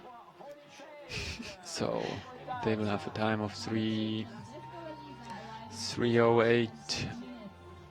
That's incredible. They almost lost 20 minutes already to the time of Maud, and I mean 15 minutes to Judith. That's incredible. I mean, the Swiss girls, they really smashed it today. Yes, today they are the queens. And here we see Ollana from Spain.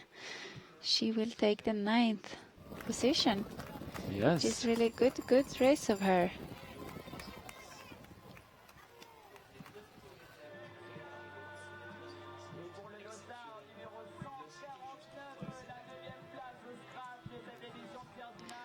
Wonder if we have the times from last year.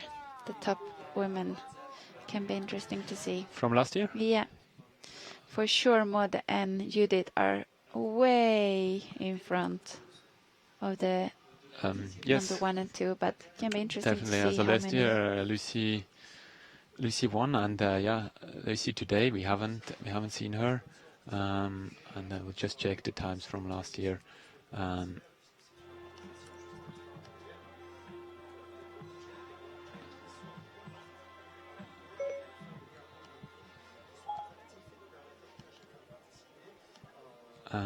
Yeah, last year we had Michelle Meyer also on the 2nd place. She's not running this year. She had 3:01, so there was only one lady below 3 hours. And here is Gisela, and Ruth just on 4. Megan Kimmel was here last year, and also Laura Orge.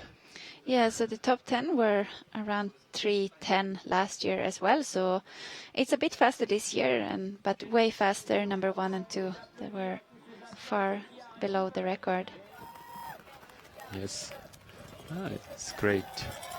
And let's see if Lucy is still in the game.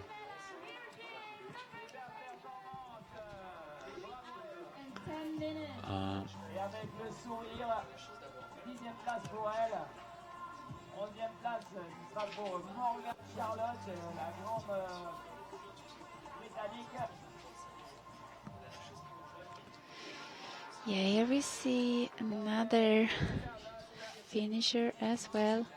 Now it starts to be less and less people coming to the finish line, but you will still see some footage.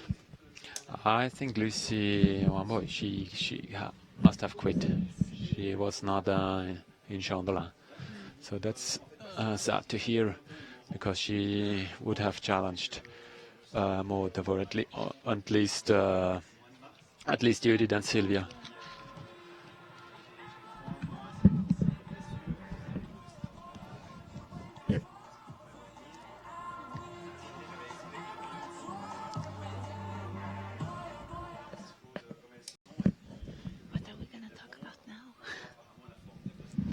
And here we see the results of the women.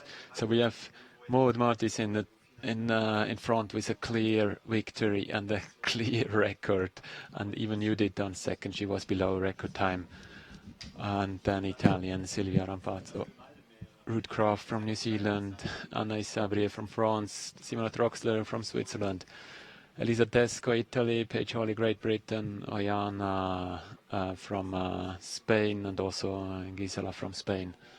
So, and what is really interesting here is that Judith was winning the Dolomite Sky race in front of Ruth and Maud, and here it's the opposite. So it's the different races. You can be different. You can have your day and you can have your qualities that makes you win a race. And today Maud really showed her. Yes, definitely. Actually, what I thought today would be really interesting to see more than Judith running Sagama next spring. That would be interesting to see what they could do. It's a perfect race for Judith. It's also a little bit technical. It might be. I have never seen Maud run a...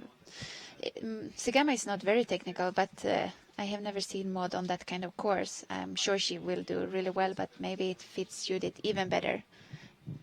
But that will be interesting to see how much they will break the record there. Yes, so that's maybe a plan for next year. And this year, Maud Mattis will run in 2 weeks' time in the US at Pikes Peaks Marathon, a really high altitude. And then in September there is Glencoe with the Ring of Steel, so the last race of the Golden Trail Series, and there probably Judith will run there, and we will see what she can do in an even more technical terrain there. That's a great plan for those strong ladies. Have you run in Glencoe at the Ring of Steel? I have done the extreme race there, so not the short race. But the short race, it's very technical too, and the terrain is wet and muddy, and it's never easy. And the good thing, now we're talking about the races from the Golden Trail Series, is this Golden Trail Series brings the runner to a race, and all the best runners are there. Like today, I mean, this field today for the men and women was just especially great. But this initiative from the organizers here to have this series is really cool, because you bring those races or those runners together, right? Exactly. So Golden Trail Series, they want to attract all the best runners, which is great for the sport, because as we see, the records are broken again and again and again. So it means that the level is getting really high, which is one of the goals with the Golden Trails.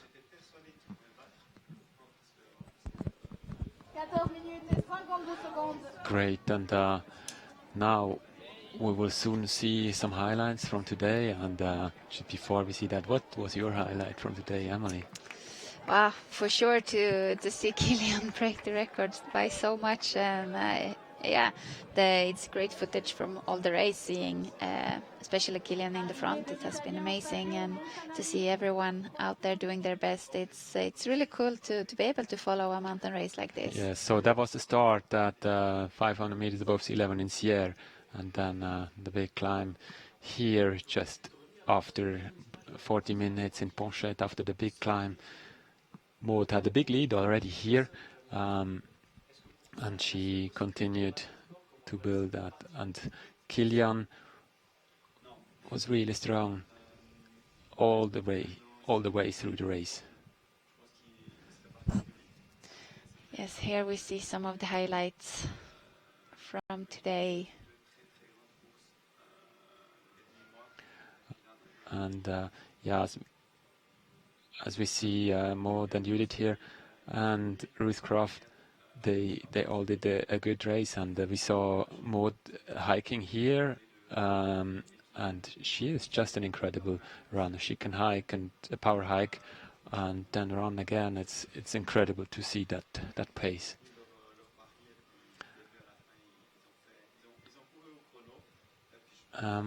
Here Kilian looked back if Pedro Mamo is coming. That's right after Hotel Weisshorn. Here Maud is at the same place, and this is probably the best viewpoint for the best pictures. And here we see all the 4,000 meter peaks. And this special moment, not only for Kilian, but also for the whole trail running world. Kilian taking the record by far, and also Pedro Mamo. Yeah, by quite far. Below record pace. So we have four people today who ran below record pace. Yes. But only 2 could take the record. Mm-hmm. And Jim Walmsley, US, doing a great first race here with his 3rd position. And Judith looking super strong and happy, as well as Sylvia. So happy for these strong, strong ladies. Wow. Yeah, and that's a good commercial for the whole trail running world and mountain running, and just for the running, and with that weather and scenery also for Switzerland tourism, I would say. Yes. So great to do this today and see so many strong athletes running. That's been amazing. Soon Yeah, we will. definitely, Emily. We have seen a big race, and I think we're gonna finish the live here. Yep. I hope you guys at home were happy with the images and commenting, and we were really happy to be here and bring that SierreZinal 2019 with 2 records live on stage. Super. Let's see some highlights from the Golden Trail Series, maybe. Maybe. Here we go. We can compete against the best in the world, so that's why we do the sport, right?